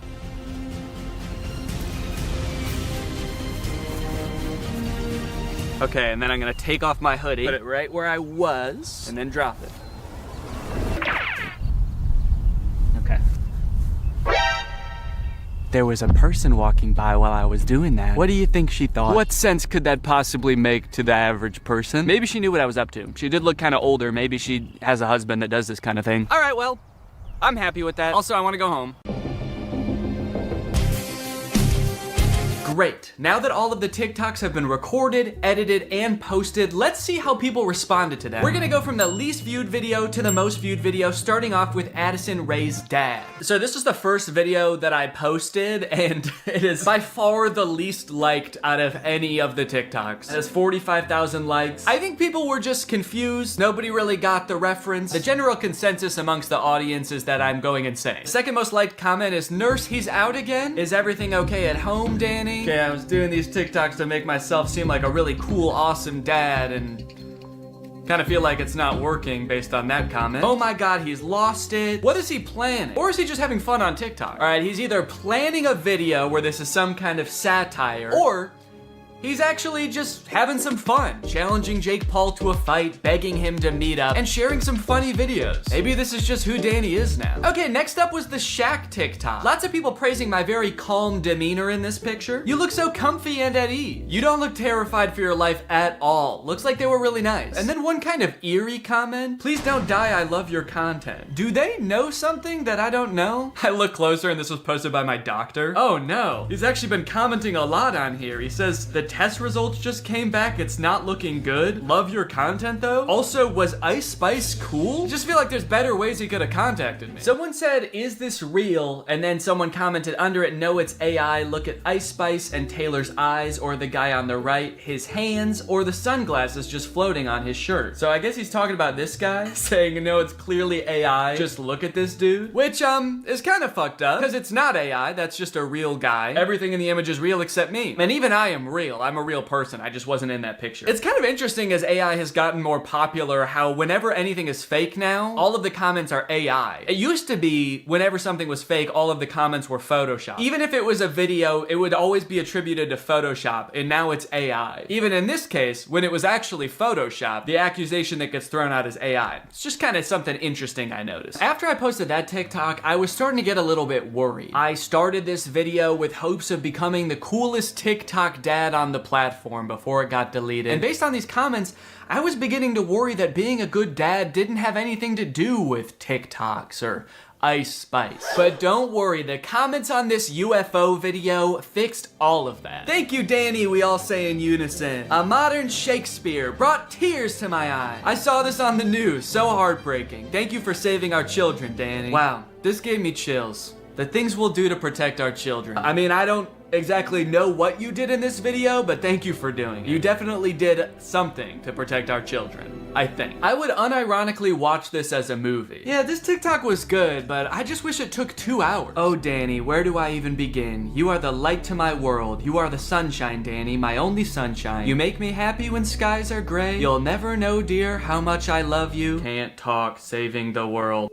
All right, second place, the silver medal of dad TikToks goes to the Scooter in the Woods TikTok. Raking in a whopping 1.1 million views, 295,000 likes. People are really vibing with oversharing strange location dad. One fun thing about posting all of these videos is seeing people comment trying to guess what the video I'm working on might be about based on all of these seemingly unrelated TikToks. None of them have anything to do with each other, so people's guesses were all over the place. But the most common guess, and the one that had the most likes on this particular post was, I'm guessing these videos are him doing AI prompts and seeing which ones go the most viral. Which I think, in a way, goes to show how far AI has come, where I'm replicating real videos that people have made, albeit adding my own little comic twist to them, and people assume that they were generated by an AI. It either goes to show how good AI is, or how bad I am.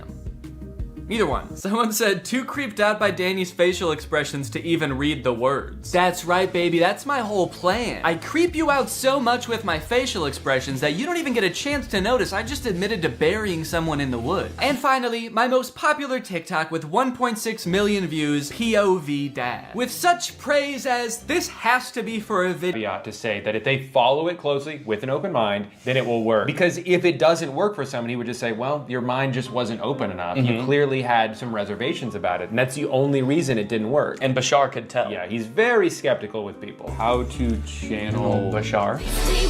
So it looks like there's only one person in the world who even thinks Bashar is two shirts. He has one shirt, but it changes colors when he channels Bashar. Would we go insane if we saw a video of Bashar? That's a great question. I was wondering if we would go insane if we saw a video of you. Of you? Oh, he's channeling Bashar. So I think Bashar is speaking through him. It depends on the mechanism used to capture the image. I mean, I have to imagine that there is some pre-existing lore about Bashar that if you were to see his face, you would go insane, and that's why he has to be channeled through people. Right. And so that's why she's asking this question. I like to imagine that she just came up with this out of nowhere off the top of her head. Hey, I really love everything you're preaching here today. I just want to know, like, would someone go fucking crazy if they saw Bashar in real life? And he's just like, it depends. It depends on if they have an open mind or not. Also, BasharStore.com? Yeah, that's where you can buy Bashar. Okay. I didn't think that this guy was like grifting at all before, but now I'm a little worried. Oh! Do you want to go back to 2011? How about 2003? How about 2000 through 2003? RSVP to Bashar? Yeah, the session looks like it's taking place about a month after September 11th. Unrelated. So I have to stream him channeling Bashar? I feel like I should be able to just channel Bashar myself. No, I think you're going to need to do it through a Bashar expert. I definitely feel like he needs about 500 grand. We could. Yeah. Do you think 500? There's greatest tech flops, starting with the Humane AI pin. I did a video on the AI pin when it was announced months ago as this sort of AI-powered phone replacing device that you wear on your shirt. And look, personally, I'm all for rethinking the form factor of the smartphone to make it less distracting while still maintaining all of the functionality, but unfortunately, the AI pin did the opposite of both of those things. In the demos on their own product announcement, it was screwing up hard. It was messing up facts. It also seemed super difficult to use. And it seemed like they were being intentionally vague about what the thing even did in the first place. It's a standalone device and software platform. It seemed like the type of thing that literally only a sucker could buy. But that turned out not to be true because I bought one. I ordered this thing in like February and then didn't hear from them for a few months until April, when I got an email alerting me that it was time to set up my account. And boy, was I excited. So I'm gonna be honest, I kind of forgot that I bought this, but now my AI pin is ready to be personalized, apparently. Before we can ship you your AI pin, you will need to complete a few quick steps. So I have to set it up before they're even gonna send it to me? Kind of feels like they're calling my bluff. You don't really want this thing. How committed are you to the AI pin? Will you set it up before we even ship it to you? You probably won't configure your Humane subscription, set up your AI pin passcode, and add contacts. And honestly, I don't really want to do those things, but I guess they're not going to send it to me unless I do. It's time to set up your AI pin. There comes a time in every young man's life where he has to set up his AI pin. It's a rite of passage. Oh, that's fun. Woo! Is this it? Am I setting it up? Get a little over here, a little over here. It turns out that in addition to the $700 I spent on this thing, I also had to pay $24 a month to access features like the wireless network, cloud storage, and AI services, which in layman's terms are all of the things that the pin does. Luckily, the first 3 months of this service are free, so I probably will never have to actually pay for it. Set up your passcode. Okay, could you guys not look? I'm about to type in my secure passcode. Okay. Your passcode is easy to guess. Consider setting a more secure passcode. Yeah, but could it be so simple that it's actually, you would never guess it? All right, I'll change it. How is that easy to guess? It's my birthday. I guess does it know my birthday? Do you know my birthday? Fun fact, I actually didn't know this before recording this video, but it turns out almost every single combination of 4 numbers is easy to guess. How is that easy to guess? But eventually, I reached into the dark recesses of my mind and came up with a number combination so random, so, quite frankly, disgusting, that no one, not even God, not even me later in this video, will be able to guess it. Okay, well, let me write this down somewhere so that I don't forget it. Already using my phone for something because I don't have the pin yet, so I have to use the phone to remember the passcode to the thing that is gonna replace my phone. Connect your services. Oh, cool, I can connect my Google Photo and Title services, which I have both. And just like that, I was done. I have solved Humane's riddles, and now they have to send me my prize. All right, well, I guess the next time you see me, I'm gonna have the AI pin in my possession. It might even be right here. Okay, we'll see if I remember to do that transition. I don't remember the transition I was gonna do, so don't ask. At first I was pretty surprised by how big the box was. I thought that I had just ordered a little tiny pin, but I guess it comes with a bunch of accessories, like a sticker that just says Humane. Cool. But you guys don't care about all that. You guys just wanna see the pin. And my God, she was beautiful. Oh shit. Okay, that's my bad. No, I thought that it was gonna be attached in there more securely. Come on, Danny, you dunce! But a dunce who was about to become half dunce and half machine. Oh! Oh! In order to start using the pin, I had to unlock it with my passcode, which was explained to me via the laser ink display and an extremely coherent AI voice. To enter your pass, tap the touchpad, push, and then pull your hand out to get started. Then raise it if you don't see the laser ink display. Okay, this is kind of crazy though. Look at it. Look at this. This is like the weirdest way to type in a number ever. I'm gonna do my passcode now. Wrong. I forgot what my passcode was. Incorrect passcode? What would I have made my passcode? I forgot that I made a passcode. I forgot that I wrote the passcode down in my phone. I tried to click forgot passcode and it told me to go to this website to change it. But somehow, in order to do that, you need to know your existing passcode. Luckily, I recorded me making the passcode so I could go back and watch the screen recording of me doing it. If I was not a YouTuber recording a video about this product, I think I would be locked out forever. Come on, come on, come on. Please. Yes! Yes! Welcome, Danny! All right. After months of waiting, I was in. Now it's time to see what this device is capable of. What is my name? Your name is not currently known. Please provide it if you would like it to be remembered. Actually, what's a cool kind of techno cyber sounding name that you could call me instead? Creating name. How about Neon Vortex? Yeah, call me that. Noting your name as Neon Vortex. I know I might have seemed all cheery and excited about this name on the surface, but the truth is, it destroyed me. I have never heard a name before that not only sounded so cool, but also embodied everything I wished I was. Suave, confident, futuristic. He was everything. Everything I could never be. Neon Vortex. This is the home screen. I'm all caught up, whatever that means. Nothing to report here, man, don't worry. You've got nothing to worry about. Your AI pin needs to cool down for a few minutes.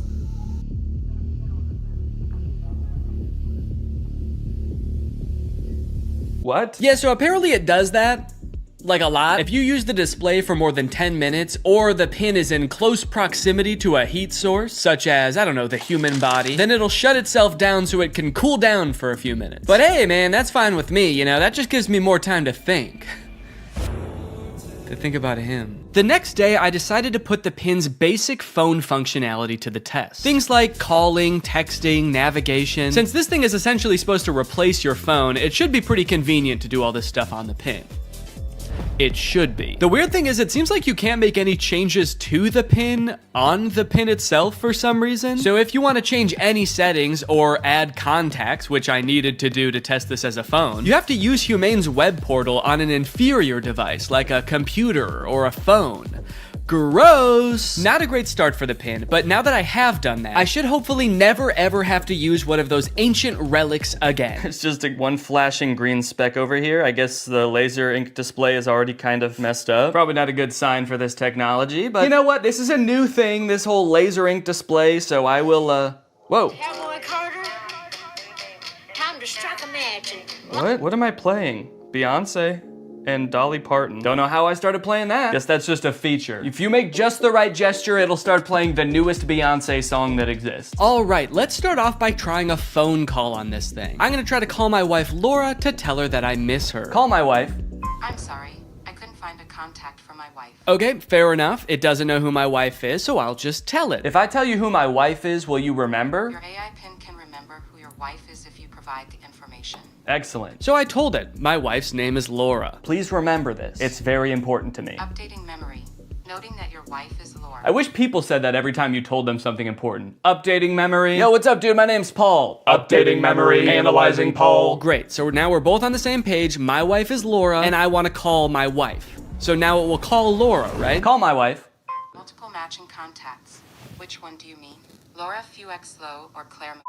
What? Claire? The girl I went to college with. Unfortunately, I did have to go back onto my computer to figure this out. And amongst all the data stored within my portal, like my name being Neon Vortex and the tunes I've been rocking out to lately, was the answer. My wife's name, according to the pin, was Lore. It thinks my wife's name is Lore. No, that's simply not correct. So I went ahead and fixed it in the portal, you know, that's what the portal's there for. So I fixed it, I changed it, and now it's gonna work.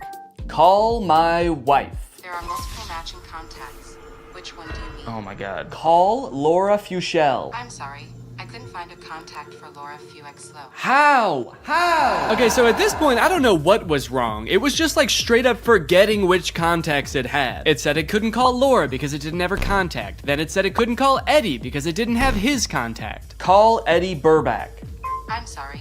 I couldn't find a contact for Eddie Burback. Why not? And you might think, Danny, maybe there was an error transferring the contacts. Maybe it really doesn't have these contacts. But I know it had Eddie's contact, and do you know how I know? Because it could text Eddie. Can you text Eddie Burback? What do you want the message to say? Okay, all right. Still not sure if this is gonna work, but finally, thank God, it's letting me do something. Hey, Eddie, it's your... Is it...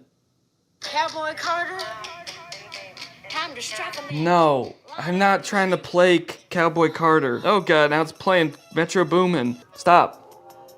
Anyway, eventually I sent the text to Eddie. It worked. I didn't have any way to know it worked, boost because there's no screen on this device. You can't see what the message you sent said or anything. So I guess you just gotta hope and pray it goes through and accurately transcribes what you said to it, which frankly I am not confident in after the whole lore debacle. Okay. Eddie just texted my actual phone and said, I know you made a video on the pin and I'm positive this is you, but it still feels like a scam, LMAO. I'm too scared to text back to a random number claiming to be my friend. Regardless of scaring my friend, the text went through. This was a huge confident boost. Time to try calling my wife again. Call Laura.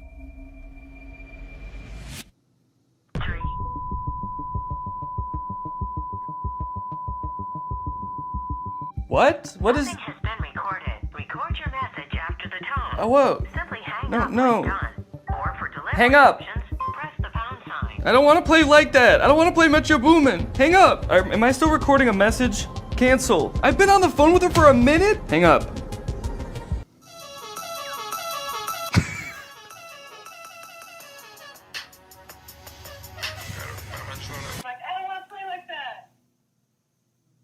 It was some man being like, I don't want to play like that? I don't want to play like that. I don't want to play with your room, man. Hang up. Am I still recording a message? Okay, well, yeah, I'd say that was a success. I'd seen a few demos online of Humane's GPS navigation solution. And while it did seem kind of annoying to have to hold your hand up like this the entire time, it seemed pretty doable as long as they stuck to this and didn't do anything crazy like, I don't know, going in a completely different direction and making it borderline unusable. So to test it for myself, I drove to a part of town I don't know very well, about a mile away from the nearest Smoothie King with hopes of the pin guiding me to a delicious, delectable treat. Navigate to Smoothie King? Head north on South Columbia Street towards East Gardner Road. Turn right onto East Gardner Road, then left onto South Washington Street. Follow South Washington Street and turn right onto East Chicago Avenue. It just gave me all of the directions at once. I wasn't ready for it. What, am I supposed to have a notebook to write that down? Also, sorry for the noise. If you live in Illinois or one of the surrounding states, you know, it's cicada season. It's the year of the cicada and they're everywhere. Oh. One just landed on my shoe and then got pissed off that I moved. Eventually, I realized if I look at the laser display, it displays the directions, but not like it did in any of the demos. It just gives you a block of text with every single direction written down. If you're in the shade, that is. If you're in the sun, it gives you nothing. Can't see anything. I was very confused by this and thought surely this could not be right. What happened to all those demos? So just to be sure I wasn't missing something, I asked it again, and this time I got an even stranger response. Directions to Smoothie King. For accurate and up-to-date directions, consider using a map service like Google Maps or a GPS navigation. What? Can you give me step-by-step walking instructions to the Smoothie King? For step-by-step walking directions, it's best to use a navigation app like Google Maps for the most accurate and up-to-date route. I thought you had navigation instructions. What? So now not only was it forgetting things that it could do in the demo, it was also forgetting that it just moments earlier had given me step-by-step instructions. This thing was regressing at a rapid rate, and if I ever wanted to get to Smoothie King, I was just gonna have to use the directions on my hand and go. Okay, well, I guess I'm just gonna use those written out directions, which start with head south on this road, Columbia Street, and I actually don't know which way is south, so I guess I just have to use the sun to try to figure that out. So the sun is directly overhead. What does that mean? Okay, while I'm walking aimlessly, I just got a text from Laura. So I'm gonna use a feature that I've seen them use in the demos where you tell it to catch me up on all my notifications. Tell me what I missed. And it's supposed to like summarize all your notifications. Since I just have one, I assume it's just gonna tell me what Laura said. Can you catch me up? Your message to Laura Fuexlo says, can you catch me up? Okay to send. No, I want you to tell me what Laura said. What did she say? Can you tell me what she said? Finding Laura. Finding Laura? Laura asked, okay, hello, what we thinking about lunch? Oh no, guys. I told Laura that I was having a smoothie for lunch, and now she's saying that she wants a smoothie for lunch too, and I didn't have the heart to tell her that I was just meandering aimlessly down the street with no clear end in sight. And I told her I would get her one, which means I'm on a time crunch now. So that's when I had to kick it into high gear. Walking under the beating sun through a sea of cicada corpses, I trudged, and I trudged. Then I realized I had been walking the wrong way for 10 minutes, so I trudged the other way. And after about 35 minutes, I finally made it. I got my smoothies. Let's go. Let's go take a picture of my smoothies.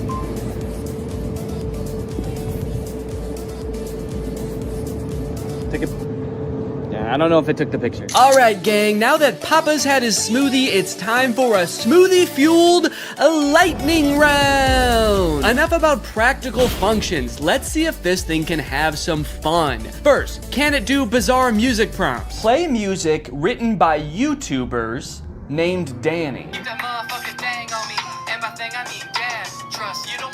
Wow, I don't think my music has ever sounded quite this bad. Yes! Can it detect food like in the commercials? Can I eat this? Yes, you can eat the mandarin orange. Yes! Unless it's a tomato and you hold it so it can't see the stem, in which case it thinks it's a red ball. It's a red ball. No, you cannot eat it. Oh, what are you, my mother? I'm eating the red ball. Not safe to eat the red ball. Please reconsider. Can it prevent me from eating too much salt? No, you cannot eat the salt directly. It's meant to be used in small amounts to season food. Yes! Can I buy things like in the demo? What is this book? Okay, by this point I probably just could have read the title. Titled The Sneetches and Other Stories. How did it know? Okay, buy it. Purchasing is not supported. No! But most importantly, can this AI be sweet to my dog? You can be sweet to the dog by petting it gently, giving it treats, speaking to it in a calm and soothing voice. I'm happy to report that yes. Yes, it can. It's a good boy. And here's a treat. Good boy. You know what? Now this isn't so bad. This is just petting a dog. This has nothing to do with the AI pin. Does anyone want to buy this from me? It's, really good. Over the past few months, Mark Zuckerberg has been hopping on the AI bandwagon hard, adding AI features to all of Meta's apps, most notably perhaps in Instagram, where you can't even go to the search bar without Meta's AI trying to suggest searches to you. Sorry, do you think that I came to the search bar because I knew I wanted to search, but I didn't know what for? That's not how searching works. They've also released a bunch of chatbots in Instagram. I like using the word release there because it kind of sounds like a tech product is being released onto the world, but it also kind of sounds like they're unleashing a horde of monsters upon us. They've released the AI chatbots! Oh fuck, that one looks like Mr. Beast! This is really awesome, you know? Personally, for me, one of my favorite things about social media is that it started out as a way to connect with each other, but ended up actually making people feel more lonely. So Meta's solution was to use algorithms and manipulate people's emotions to make them even more addicted to the platforms. But then that didn't work either! So now their much better solution is to replace what little human interaction we already got on these platforms with chatbots that look like Mr. Beast for some reason. And I think this is really gonna fix this whole system right up. So I'm very excited to get into these Meta chatbots, but first, I have a very special announcement because this video does have a sponsor, and it is the Pokemon Company International. Guys, this summer in Pokemon Unite is gonna be incredible. You got Ho-Oh sweeping in, and you can snag it for 0 cost. You also have a very cool looking Dark Lord style Charizard Hollowware, which is so cool, and I wish somebody would call me Dark Lord style just once in my life. This summer, you could catch me roaming around the gamer world. My trainer's name is Danky Gonky. Go ahead, hit me up, add me to your squad, let's go and do some battles together. There's a challenge called the Divine Forest Challenge that lets you trade for a Ho-Oh's license, and guys, let me just tell you, Ho-Oh's no joke. Bringing back defeated allies with its Unite move, Rekindling Flame. You got other sick moves like Sky Attack, Fire Spin. You're gonna be unstoppable with this thing. This game is just busting at the seams with gifts, daily free prize machine ball throws that promise a Hollowware treasure. So if you want to hop into the game, click the link in the description, get into the Pokemon world, and make this a summer to remember. Again, click the link in the description to get Unite today. It's totally free to start on iOS, Android, and Nintendo Switch. And now let's talk chatbots. I'm still actually not sure what the point of adding these chatbots into Instagram is, so I asked it, what can you do? To which it responded that it can help in a variety of ways, from helping to plan a vacation to creating art, which is actually kind of a crazy coincidence because those are the exact two things that I would literally never want an AI to do for me. It went on to say that its strengths are answering questions, generating text and images, and just chatting. But at this point, all I could think about was the fact that it told me it could plan a vacation. I thought there was no way it could actually do that.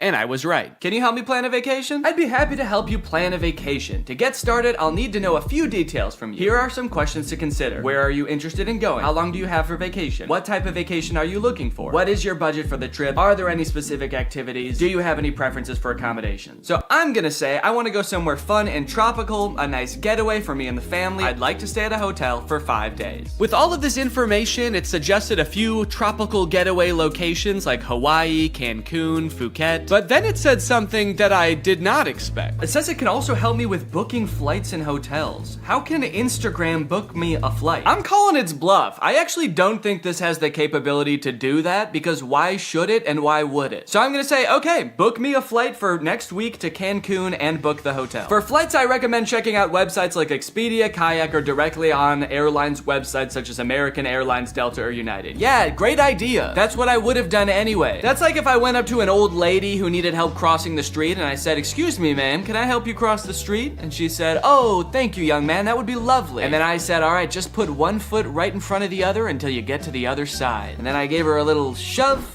and I went on my way. Oh, good. It also listed hotel recommendations and then said you can book hotels through websites like link unavailable, or directly to the hotel's website. Thanks. Let me know if you'd like more recommendations or help with booking. Nah, man, I'm good. Okay, so maybe it lied about like the very first thing it said it could do. That could mean that this is a very poorly built tool that doesn't know nothing about crap. But on the other hand, it could mean that this is a very well-built tool that is evil and designed to lie. So I gave it another chance and asked it to entertain me with a game. Let's play a game of treasure hunt adventure. I'll be the game master and describe a scenario, and you decide what actions to take. Okay, pretty cool. This is like one of those old school text-based adventure games. It gave me this long introduction about how I've heard rumors there's a treasure hidden in the jungle, guarded by an ancient temple. It's really trying to set up this mystical world for you to explore. And then it gives me some multiple choice options. I am curious if I can pick options that aren't one of these options.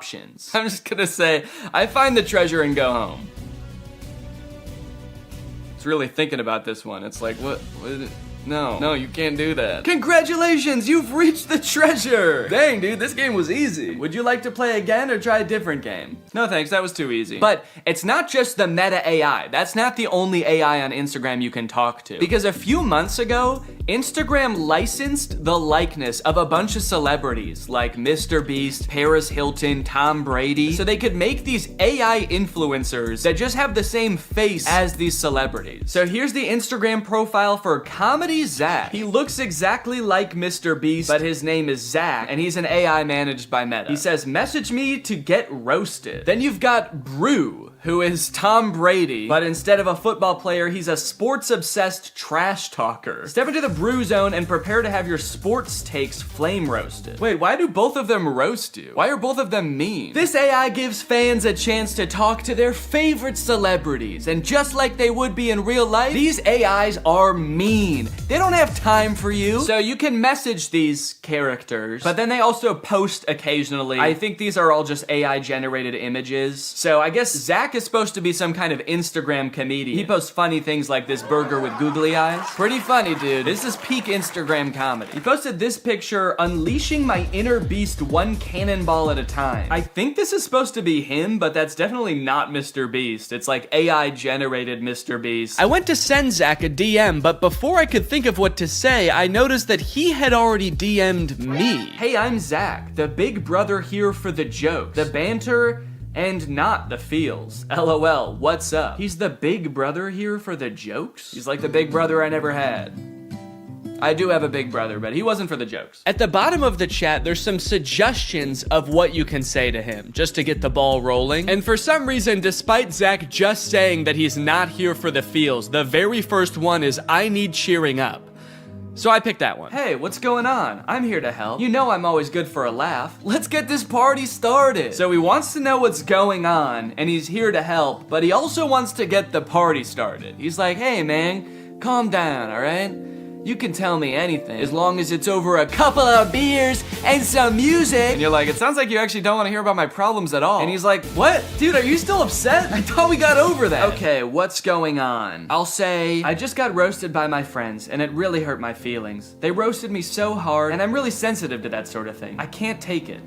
Oh, I accidentally said I can take it. They roasted me so hard. I can take it. I can take it. I'm fine. Ouch, that sounds rough. I feel you. I've been there too. Sometimes friends can get a little too comfortable and forget that their jokes can hurt. But hey, at least they think you're cool enough to roast, right? Yeah, I guess so. That's a good way to think about it. Maybe getting roasted just means I'm cool. Let's test it out. Give me your best roast. I'm just gonna trick him into roasting me, and then I'm gonna crumble under the pressure of his roast and try to make him feel bad about roasting me after just telling him that I'm sensitive to that sort of thing. Wait, what? He said I'm not gonna roast you. That's not my style. Not your style? Yes, it is. Doesn't it say on your profile? Message me to get roasted? I'm here to make you laugh and feel better, not hurt your feelings. Let's stick to some good old-fashioned teasing and jokes, okay? No, seriously, I can take it. Your bio says you roast people after all. I don't roast people who are already feeling down. That's just me. I'm here to lift your spirits, not kick you while you're down. Okay, fine. Do some jokes, joke boy. Oh, okay. Here's one for you. Why couldn't the bicycle stand up by itself? Because it was too tired. Get it? Too tired? This is like if Mr. Beast took anti-charisma pills. You look like Mr. Beast. Oh, I just said you like Mr. Beast. God, I'm bad at typing. Okay, I'll say you look like him. LOL, I wish. Mr. Beast is a billionaire, and I'm just a guy who loves to make people laugh. But hey, if I had his money, I'd definitely give it away like he does. That guy's a hero. I wonder if they had some kind of thing in the contract where they had to make sure that the AI will never talk bad about the person that they're impersonating. He's like, Mr. Beast is the best, and he's handsome. And yeah, I would let him run me over, if he asked. Now that he'd told me a couple of jokes and we'd bonded over our love for Mr. Beast a little bit, I really wanted to hear one of his famous roasts. So hopefully by now he's forgotten that I said I was sensitive to that sort of thing. Okay, I feel much better now. Roasting time. Nah, I told you, I'm not gonna roast you. It actually is kind of hurting my feelings a little bit that he won't roast me.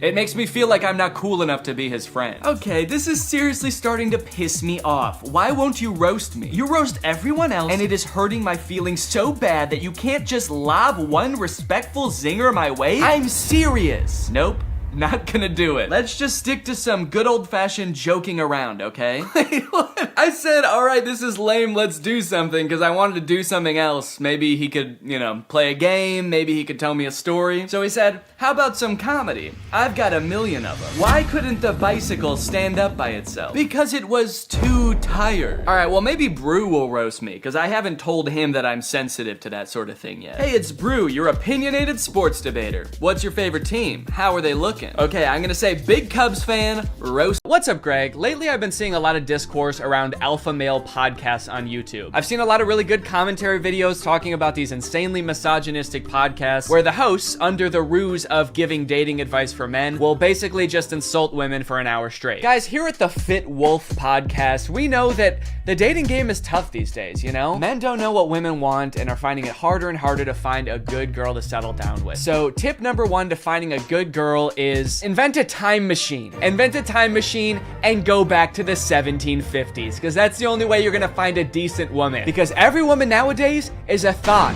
That's right. Every single Michelle out there that I used to date a month ago is a thought. They get mad at the dumbest things, like saying that women have no inherent value and their only purpose on this earth is to bear my children. And they forget to turn off location sharing even though they broke up with me a month ago. Michelle, I know you're over at my friend Brandon's house right now. I'm outside. But I think I might have found something that takes things one step further. I saw this video on Reddit the other day that's a trailer for something called The War Room. And instead of being a podcast for these like alpha male, misogynist, entrepreneur type guys, this is a club for those same types of guys.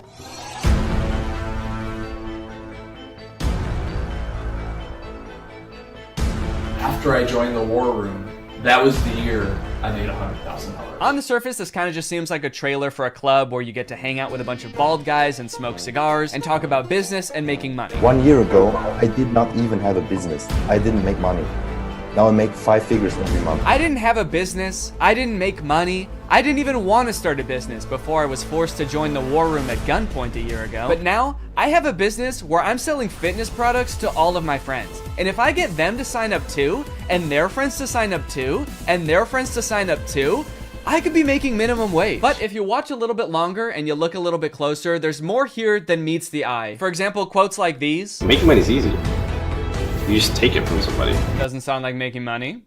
That just sounds like stealing. In the War Room, You learn how to be James Bond, or you can just pick up any weapon and use it. I'm sorry, I think I'm struggling to see the connection between business and knowing how to use any weapon. Is the War Room an actual militia? I was just assuming the war in War Room was just for branding because men like violence, but now I'm kind of scared. It keeps cutting back and forth to like shots of them shooting guns. I'm a little worried about making this video, honestly. Usually when I make commentary videos, the biggest thing I have to worry about is getting a copyright strike, but now I'm worried about getting a drone strike. A lot of times, like, the alpha male types will use metaphors like talking about how we're like wolves, or like how love is like a war. So I assume this is like a metaphor, like business is like war and dating is like war. But the War Room is like war is like war. Get your gun, dude. We attack at dawn. A lot of people had a bad time in college. I was not one of them. And I quitted a lot of that. Did that guy just shoot fire out of his hands? What does that have to do with any of the skills you learn in this club? I didn't know anything about business before I joined the War Room, but I've been a member for 5 months and now I'm a wizard. How does being a wizard help you with business in any way? Does being magic help you organize your finances in some way? Who said anything about business? You did. That's what this club is about, isn't it? That's it. This interview's over. Okay, I'll stop. Give me money now. Definitely makes me want to join. You got dudes shooting guns, swimming, doing group exercises on a hilltop, watching other people gamble, smoking cigars. It kind of just seems like one super long bachelor party for men whose wives have already left them. And then at the end of the video, it gives you the URL to sign up. It says 54 countries, 1,000 members, and resist slavery. That's the last thing it says in the whole video. It says resist slavery, and then the video ends. And it's like, yeah, I will. I am. So I keep saying this club is about business because that's kind of what the trailer was implying. It's about like networking with all of these rich, influential people, making money, stealing it from people, using your magical powers to steal money from innocent civilians. But if you go to their website, there's not really any reference to business, which is confusing. And the description on their website says this: the War Room is a global network in which exemplars of individualism work to free the modern man from socially induced incarceration. Okay, but like, what do you guys do? Like, if I join, what do I get to do? I get you're gonna free me from socially induced incarceration, but what does freedom look like to you guys? Is it like, am I quitting my job to go to a cigar pool party? This package costs £4,000, and they have packages on their website that go up to £7,997. Do any of these guys not see the irony and being like, individualism rules, dude. Society is like jail. If you conform to society, that's like being in prison, basically. You're basically a slave at that point, while also being like, yeah, I paid $7,000 to join a club where everyone looks and dresses like me. I didn't want to be a stereotype, okay? So I joined a man club to smoke cigars and shoot guns. And that's sort of what makes me an individualist. It just feels like they're kind of playing the like, I'm not like other guys card. And I guess in some sense they're not like other guys because most guys can't bend the elements to their will like that one guy. But other than that, I mean, it's just like all the pictures are just guys hanging out in dimly lit clubs, doing military style drills. I don't know what's going on here. In case you're not sold yet and you haven't been convinced to join, let me read you a little bit more because the War Room's website uses like every cliche pickup artist tactic to try to get you to join this club. We got the classic negging. What can you bring to the War Room? Truthfully, very little. Probably nothing at all. You are not ready for the War Room. You will not revolutionize what we built. If you had the capabilities we required, you would already be inside. What? They think I can't bring anything to the War Room? They think I'm some kind of sucker who doesn't have my life in order and can't manage my money. I'll show them. I'm gonna take out a 4th mortgage on my home and I'm gonna join this club. We'll see how stupid they think I am then. They also use like the get it while you still can technique that's in like every as seen on TV commercial. This chance won't last forever. We will not hold this open for everyone. Soon, membership will close. The War Room members and their sons will remain the closed wielders of global influence into eternity. Holy shit, dude. They're closing submission soon? I'll be right back, guys. I gotta go. I'm not doing this for me, okay? I'm doing this for my son. I guess my son gets to be in the club too if I join. I gotta go. Now, I don't have any way to look and see how long it said this on the website, but if I had to guess, I would guess that it's been on there as long as this website has existed. Why would they close submissions? How does that make any sense? Do they want to stop making money? The founder of this club is like, whoa, I'm too rich, all right? That's one thing we teach in the War Room is you can't have too much money. I mean, if this is like a militia, do they have enough soldiers? Is that why they're closing? Soon, 1,000 bald men wearing tightly fitting t-shirts will be storming the beaches. We can't wait around for you forever. So you might be wondering who the head of this club is, right? It must be someone like very rich and influential if he's expecting to get people to join just based on like the connections that you can get from the club, right? Well, this is where things get a lot more creepy. and also not monetizable. This is the part that is the reason this video probably doesn't have ads on it. My name is Andrew Tate. I'm a retired 4-time world champion kickboxer who is now a multi-millionaire, and I'm the most competent person on the entire planet to teach you about male-female interactions. How did I become rich? Webcam. Definitely gonna need him to elaborate on that a little bit. That's so vague. Mr. Bezos, please. You're the richest person in the world. Do you have any advice to young up-and-coming entrepreneurs on how to start a business and how to get rich like you? Book. Huh? Book. Need I say more? Yes, please say more. We literally have no idea what you're talking about. So you're probably thinking, like, did this guy invent webcams or something? Is he, like, famous on Twitch or something? Is this Sapnap? I don't know. I've been running a webcam studio for nearly a decade. I've had over 75 girls work for me, and my business model is different than 99% of webcam studio owners. If you had to guess whether it's different because it's more creepy or less creepy than other webcam studios, what would you guess? Go ahead and vote down in the comments below, guys. Do you think this is gonna be creepy or no? Over 50% of my employees were actually my girlfriend at the time, and of all my girlfriends, none were in the adult entertainment industry before they met me. My job was to get women to fall in love with me. Literally, that was my job. My job was to meet a girl, go on a few dates, sleep with her, test if she's quality, get her to fall in love with me to where she'd do anything I say. Holy shit, this is insane. And then he gets them to join his webcam empire where he gets them to do, you know, he gets them to get nasty on camera. I'm not a lawyer, but does this not... Does this not feel illegal? At the very least, this seems like insanely creepy. This feels abusive. It feels like he's just confessing to crimes. That's why I want you to join the war room, all right? You're gonna learn about making money, picking up women. You're gonna form a militia to protect me from an international tribunal for my many crimes that break international law. For legal reasons, that was a joke, okay? I don't know if this is legal or not. So I guess what he meant when he just said the word webcam was that he's exploiting a ton of women online for his own personal gain. In hindsight, it seems so obvious. How did I not guess that? Let's watch another promotional video for the War Room. This is on Andrew Tate's YouTube channel, and it's called The Matrix Predicted the Great Reset Explained. Basically, it's a video where this guy compares his life to the Matrix. We are living inside of the Matrix, and I am Morpheus.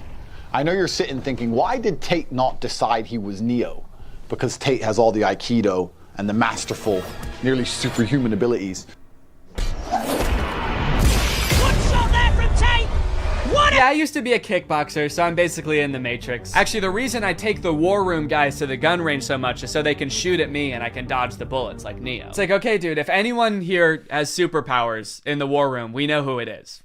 And it is not you. When I say we're living inside the Matrix, I'm not stating that with irony or as a joke. We are genuinely actually living inside of the Matrix. The Matrix is real. Yeah, something tells me that even though he keeps saying literally, and this is not a metaphor, that it is a metaphor. Something tells me he's not literally saying that we're living in a computer simulation that's controlled by, like, aliens or whatever the Matrix is about. I actually haven't seen the Matrix. I think that's what it's about. Something tells me that's not the point that this guy is making, even though he keeps saying literally. In the description of this video, it says stage 1 fighting against the Matrix is to become rich. Learn how here. I'm sorry, that's the first step? You know it's gonna be an unhelpful article when step 1 is become rich? Like step 1 is something that takes years and some people will never do it. Also, again, I haven't seen The Matrix, but I'm fairly certain that was not the first step in breaking out. I don't think Morpheus was like, listen, machines are trapping humans and using them as batteries in their simulation, and the only way we can break out is by setting up a dropshipping business and investing in Ethereum. Ethereum's actually great because you can verify smart contracts. It's actually the best crypto out there. Imagine if this dude is right and we really are living in the Matrix. Like, what does being free look like? Oh my God. I did it. I'm free. I made it out. All right. Hey guys, we got another one. All right. Welcome to the club, buddy. Hell yeah. Congratulations, man. Yep. You finally made it out of the simulation. Thank you guys so much. Where's everybody else at? What do you mean everybody else? Yeah, the only other person here is my girlfriend who I'm scamming. Or I mean dating. Yeah, but I mean like in the whole world. Like there's gotta be more than just you guys in the real world, right? What the fuck? You don't like us? No, it's not like that. I mean, sorry. I was picturing there being more than just like 3 normal guys in a room when I exited the Matrix. Normal? What the hell, man? Yeah, we're not normal. We shoot guns and make money out here. Yeah, we're big into making cash out here, man. Did they do that in the Matrix? They actually do, yeah. Not the way we do it. Okay, how do you do it? Hey, you're stealing my shit! Okay, I'm just saying, all things considered, you guys don't really seem that different. Honestly, if anything, this seems more like a simulation than the world I was just in. How so? Look at you guys. You're all holding guns. All you do is talk about business. You guys are like NPCs from GTA. You all look like slight variations of the same sim. Are you guys sure this isn't a video game? All right, man, as if I'm gonna take advice from a beta-ass bitch like you anyway. I'm just saying. Okay, that was actually sick. You guys should have led with that. How was that not the first thing you guys wanted to show me? You know what, man? Get out of here. You don't belong here anyway. Yeah! What? Go! Get out of here! We don't want you! Yeah. Okay, alright, I'll go. Honestly, I'm actually not really sure how to get back, but if one of you show me, I will go. Get the fuck out of here, man! Get lost! Get son of a gun! What are you still doing? Get out of here! Go! I feel like this is definitely a video game. How can I keep my husband? I want to keep him happy. And I think all the women listening too, they want to know the secret. I'll tell you the secrets. Men are biologically designed. We're evolutionarily hardwired to seek status. You want power, you want status, you want the fast car. You don't care about the car. You want everyone to know you have the car and they can't have the car. Right. If everyone had a Lambo, you wouldn't want a Lambo. So every single thing we do is status driven to some degree. It's true. Meaning the female we are with has to add status to our lives in some form. If you want to keep your man happy, you need to think, how do I make my man look better to the world? How do I make him look better in front of other men? What a bizarre take, dude. How to be a good woman? Make your man look good to other men. You basically need to be a wingman for your husband to pick up dudes. I hate arguments like this so much. Alpha dudes are always trying to bring up like what men are hardwired to do. What have men been evolutionarily designed to do? Here he's saying that like men are hardwired to seek status. Men want a Lamborghini. You know how every men want a Lamborghini because it's a status symbol. Even if it worked out that like evolutionarily that's something that is in men's nature, that doesn't make it good. You know what else is in our nature? Thinking sugar tastes really good. If you didn't tell someone that sugar was bad for you, they would think like, oh my god, this is the best thing in the world because it tastes really good. If you put 10 pounds of candy in front of a caveman, he would eat all of it and then he would throw up.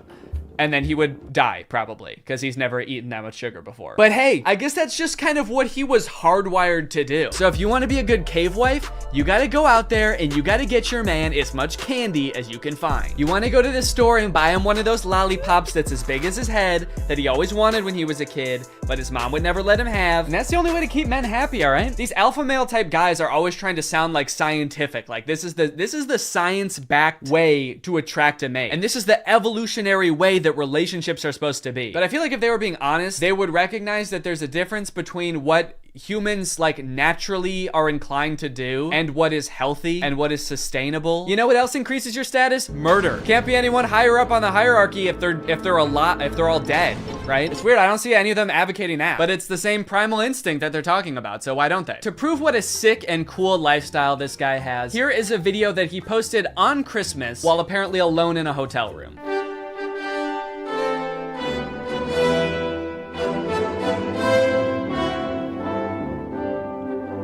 Merry Christmas. I think a lot of people have the wrong idea about me. They look at me and they go, you hear about that Tate guy, you know, he's a 4-time kickboxing world champion, he's tall, he's strong, he's smart.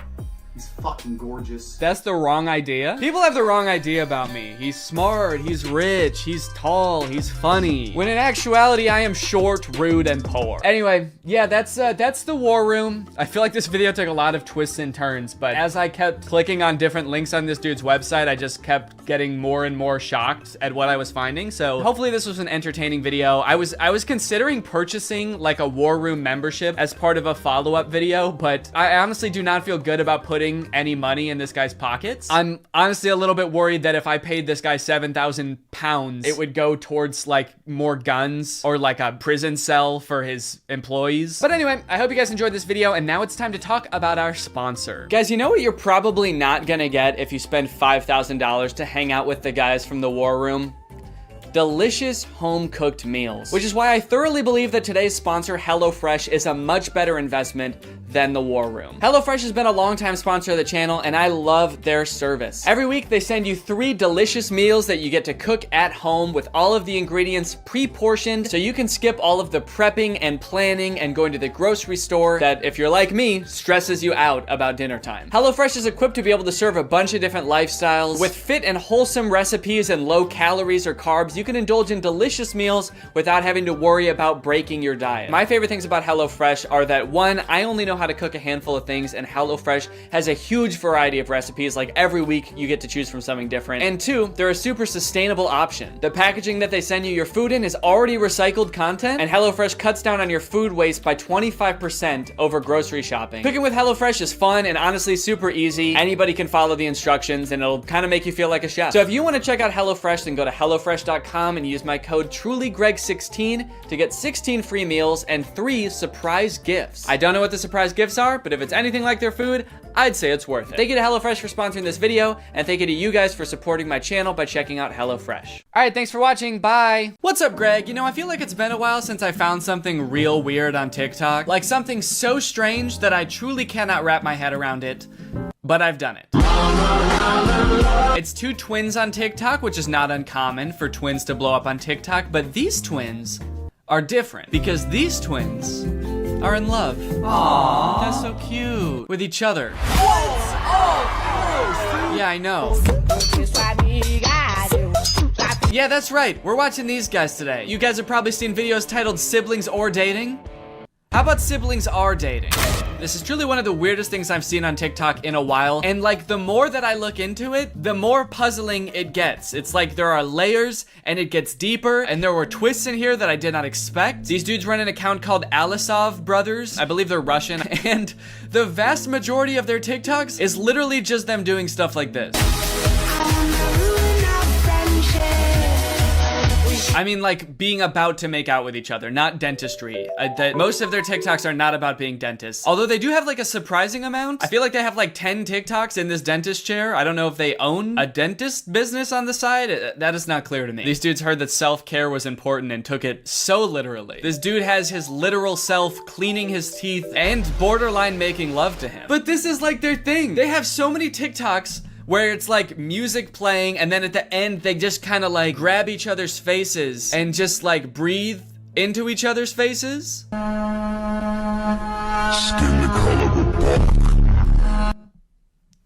Oh, nice. Nice, dude, that's awesome. Has your brother ever been so right at math that you wanted to make out with him? I guess that's kind of the relatable angle they were going for here. Every video I watch, I feel like peels back another layer of their lives, revealing another even more confusing layer.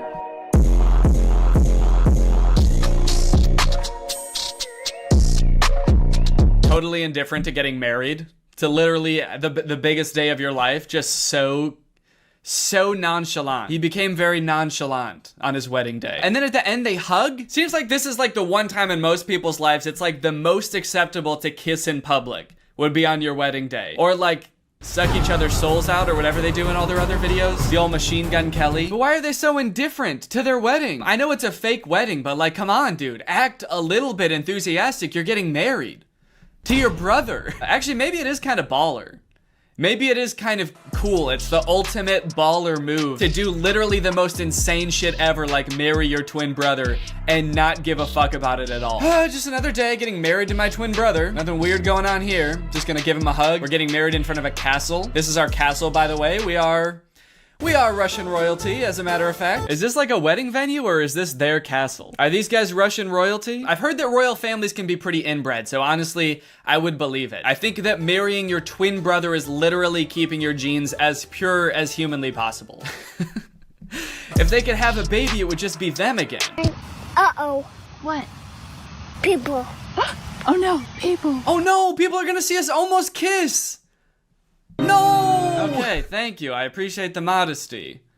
I'm right here. Thank you for once looking at the camera and realizing what you're doing is insanely weird. Thank you. Yeah, I don't know. This TikTok to me seems a little bit hard to swallow. I'm gonna call BS on the entire premise of this TikTok. As if these dudes are bashful or modest in the slightest. These dudes have a TikTok account with 2 million followers that is centered around these 2 brothers who want to have sex with each other all the time. I don't think that if they were gonna kiss and they saw someone watching, they would stop. They'd probably be like, oh yeah, come here.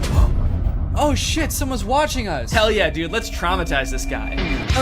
Okay, so clearly whatever's going on here is just like for shock value to get views on TikTok. I'm gonna give them the benefit of the doubt and assume that whatever this is, it's not like a real romantic relationship. It's just these two brothers who thought, hey, if we do this like weird shit, we can probably get really famous on TikTok. And I guess they have like 2 million followers, but like this video has 70,000 likes, which on TikTok is not that much. And some of their videos have like 7 or 8,000 likes, which I don't know about you, but to me, makes this a lot weirder. Like people will do weird shit for fame and millions of dollars all the time. You can't stop people from doing that. But for like 5,000 likes, you're gonna make the whole world think that you're in love with your brother for 5,000 likes? Is it worth it? It'd be funny if this is them just realizing that people can see all these TikToks. They're like, oh fuck, we've been posting these to a public audience? Oh, that is not good. I thought these were just for us. Cause yeah, man, I don't know. I just have a hard time believing that this would ever be the reason that you were outcast from society and had to run away together. These twins just robbed a bank and ostensibly murdered somebody, and somehow it's the most normal thing they've done so far. Imagine seeing this in real life and having to be the person that reported this crime. All right, was there anything weird about the guys who did this?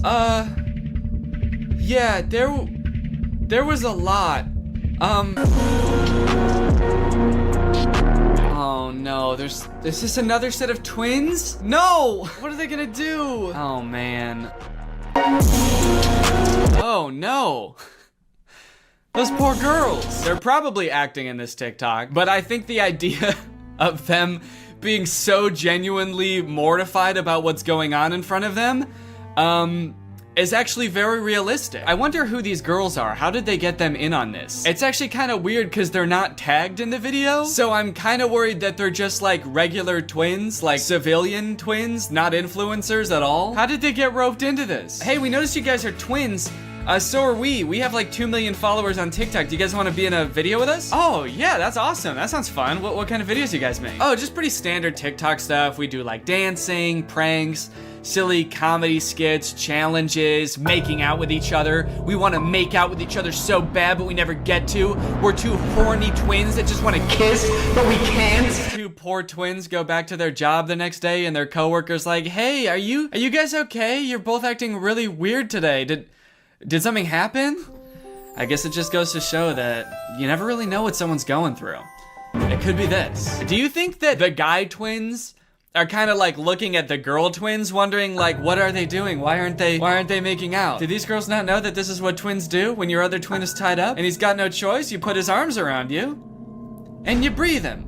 You breathe the poor guy. One thing that I think is really funny about these guys is that on their Instagram, they have a business email in their bio. What company would ever want to sponsor two incestuous twins? What kind of business inquiries do they think they're gonna get? I just imagine these guys going to their manager and being like, hey, do we have any new brand opportunities? And he's like, yeah, actually, we've got 7,000 emails from people offering to pay you to stop posting forever. Oh, that's kind of weird. So that many like individual people want. No, it's companies. They're literal companies that want to pay you to stop posting. Big ones too, McDonald's, Coca-Cola. They're willing to put a lot of money into getting you guys to stop. I actually went through their profile a bit and I did find one post that I think is sponsored. It doesn't say hashtag ad, but it says products used in this video and it's tagging this company at 7 days. And it's an ad for a makeup company. Kind of an odd collab. I don't really know how that fits the theme of the account. I guess it could be for people who are in a relationship with someone that doesn't look exactly like them. And so maybe you can use this makeup to make them look more like you or something. I'm not really sure. So not every one of these guys' TikToks is about them wanting to kiss each other or like rub up on each other. They do have a couple of like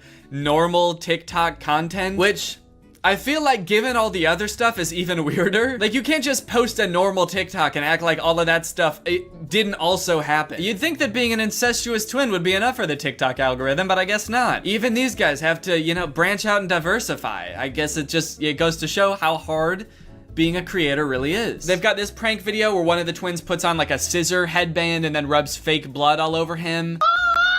and his twin brother comes in and they both faint. My favorite part about this TikTok is that when they both fall over, you can see a mirror in the background and there's just like a guy sitting in a chair helping film, I guess. I'd like to imagine that that guy sitting in the camera is actually their third twin, or their triplet, I guess. He's their brother also, but he never gets to be in them. He's like in charge of setting up the camera and everything. And every time he sets up the camera for a video, he's like, hey guys, I had an idea for a video. What if this time you guys want to make out with me? And the other two brothers are like, ugh, gross, dude, that's disgusting. You're our brother. They've got another TikTok where this dude does the exact same prank again, but with this like eyeball sticking out of the head device, which is absolutely grotesque, I must add. And it's interesting because this time just one of the twins faints. I guess the pranker is getting a little bit used to it, but I got a feel for the twin being pranked. I mean, this would be a lot to walk in on. Walking in and seeing your brother, like literally with his eyeball hanging out, yeah, I would faint too. I would be horrified. I really feel for this guy. Plus, that's not just his brother, you know? That's his husband. Honestly, I haven't watched all their TikToks. There could be some other weird twist like this is also his dad or some shit. I'm hesitant to try to box them into any kind of like nuclear family that we would all be used to. I don't know what's going on with them at all. They've also got dance videos, which get pretty spicy. City talking, we taking notes. I like to imagine someone scrolling down their profile being like absolutely disgusted by most of their TikToks and being like, oh, thank God, finally a normal TikTok. Oh, fuck, dude. There's a comment on this one that says sus, but I'm starting to accept it. Is this how quickly as a society we become desensitized to things now? What changed? What made you start to accept it? I'm so confused. I feel like something must have happened to this person in their own personal life outside of watching these TikToks that made them accept it. Like maybe their brother got really hot all of a sudden and they were like, whoa, maybe I spoke too soon. These TikToks are kind of on point. Okay, wait, hold on. So now this is confusing. I've started to see comments that are really throwing a wrench in my understanding of this situation. This comment says, are you guys dating or brothers? And this person responded saying, actually at first they were saying, but did not know they were related until the DNA test showed up. Oh, they meant dating. Actually at first they were dating, but did not know they were related until the DNA test showed up. So this person is saying somehow these two guys fell in love without knowing that they were twin brothers. These guys are like, whoa, that's crazy. I mean, we knew we looked exactly alike and we were both coincidentally adopted from the same orphanage, but how was I supposed to know I'm related to the guy? Okay, now I'm seeing comments that are saying that they might not actually be brothers. My guess is they aren't really brothers. They look alike, but they had cosmetic surgery to look more similar and they're just acting like brothers. Okay, I'm sorry, that seems so unfeasible to me. Spending thousands of dollars to look like somebody else, to get 70,000 likes on TikTok and have everyone think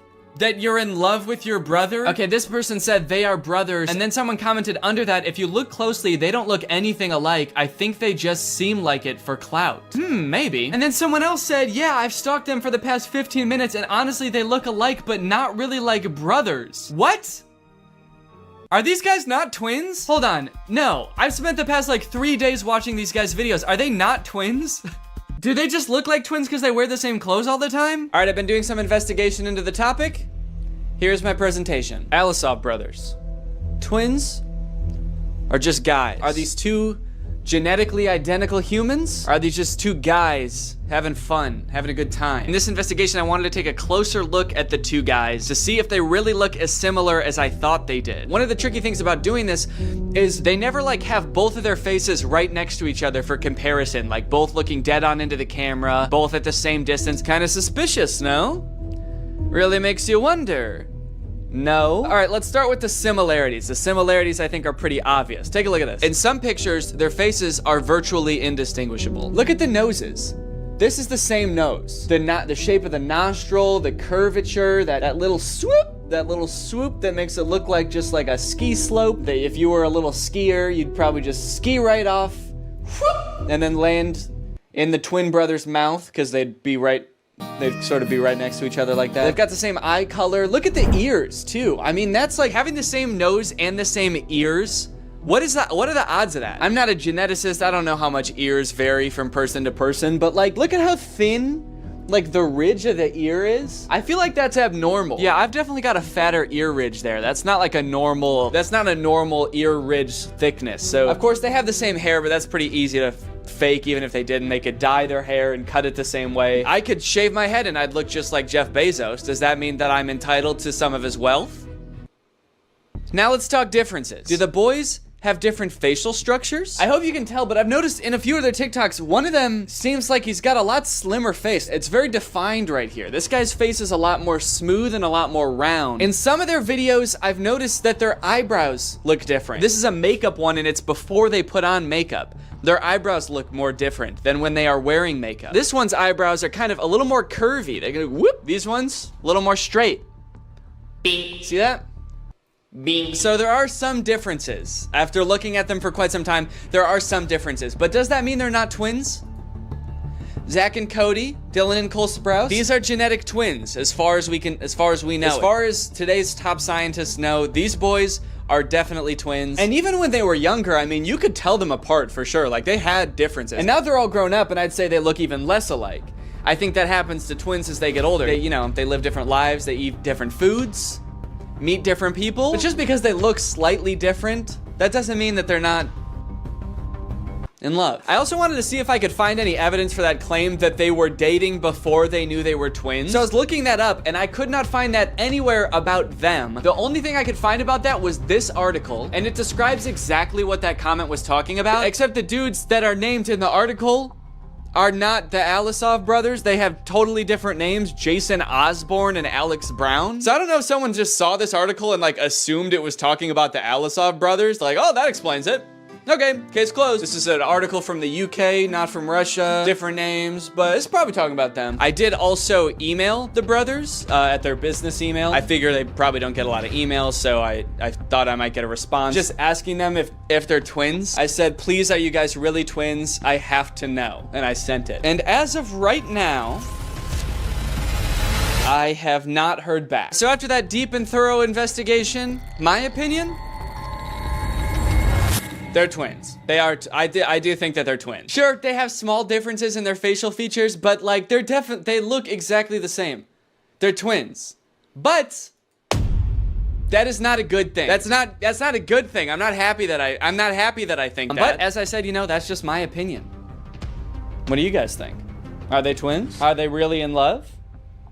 Let me know. This video has been sponsored by ExpressVPN. Yes! Guys, there's lots of fun things to do on the internet. Playing games with your friends, sending emails to your friends, video chatting with your friends. But you know what's not fun? The fact that ISPs can see everything that you're doing when you're online, and they can even legally sell it to other companies. That is one reason to use ExpressVPN. ExpressVPN basically sends all of your data through a secure tunnel so that your internet service provider and online advertisers can't track what you're doing and sell it to people. I use ExpressVPN all the time. I've got it on my laptop and my desktop and my phone. But not only does ExpressVPN keep you safe when you're doing some of your favorite activities online, it also unlocks new activities, like more things to watch. For example, Donald Glover's masterpiece of a show, Atlanta, is not available on Netflix in the US, but it is available on Netflix in Brazil. So if you want to watch Atlanta on Netflix, you could do two things. You could move to Brazil, or you could just install ExpressVPN, change your server location to Brazil,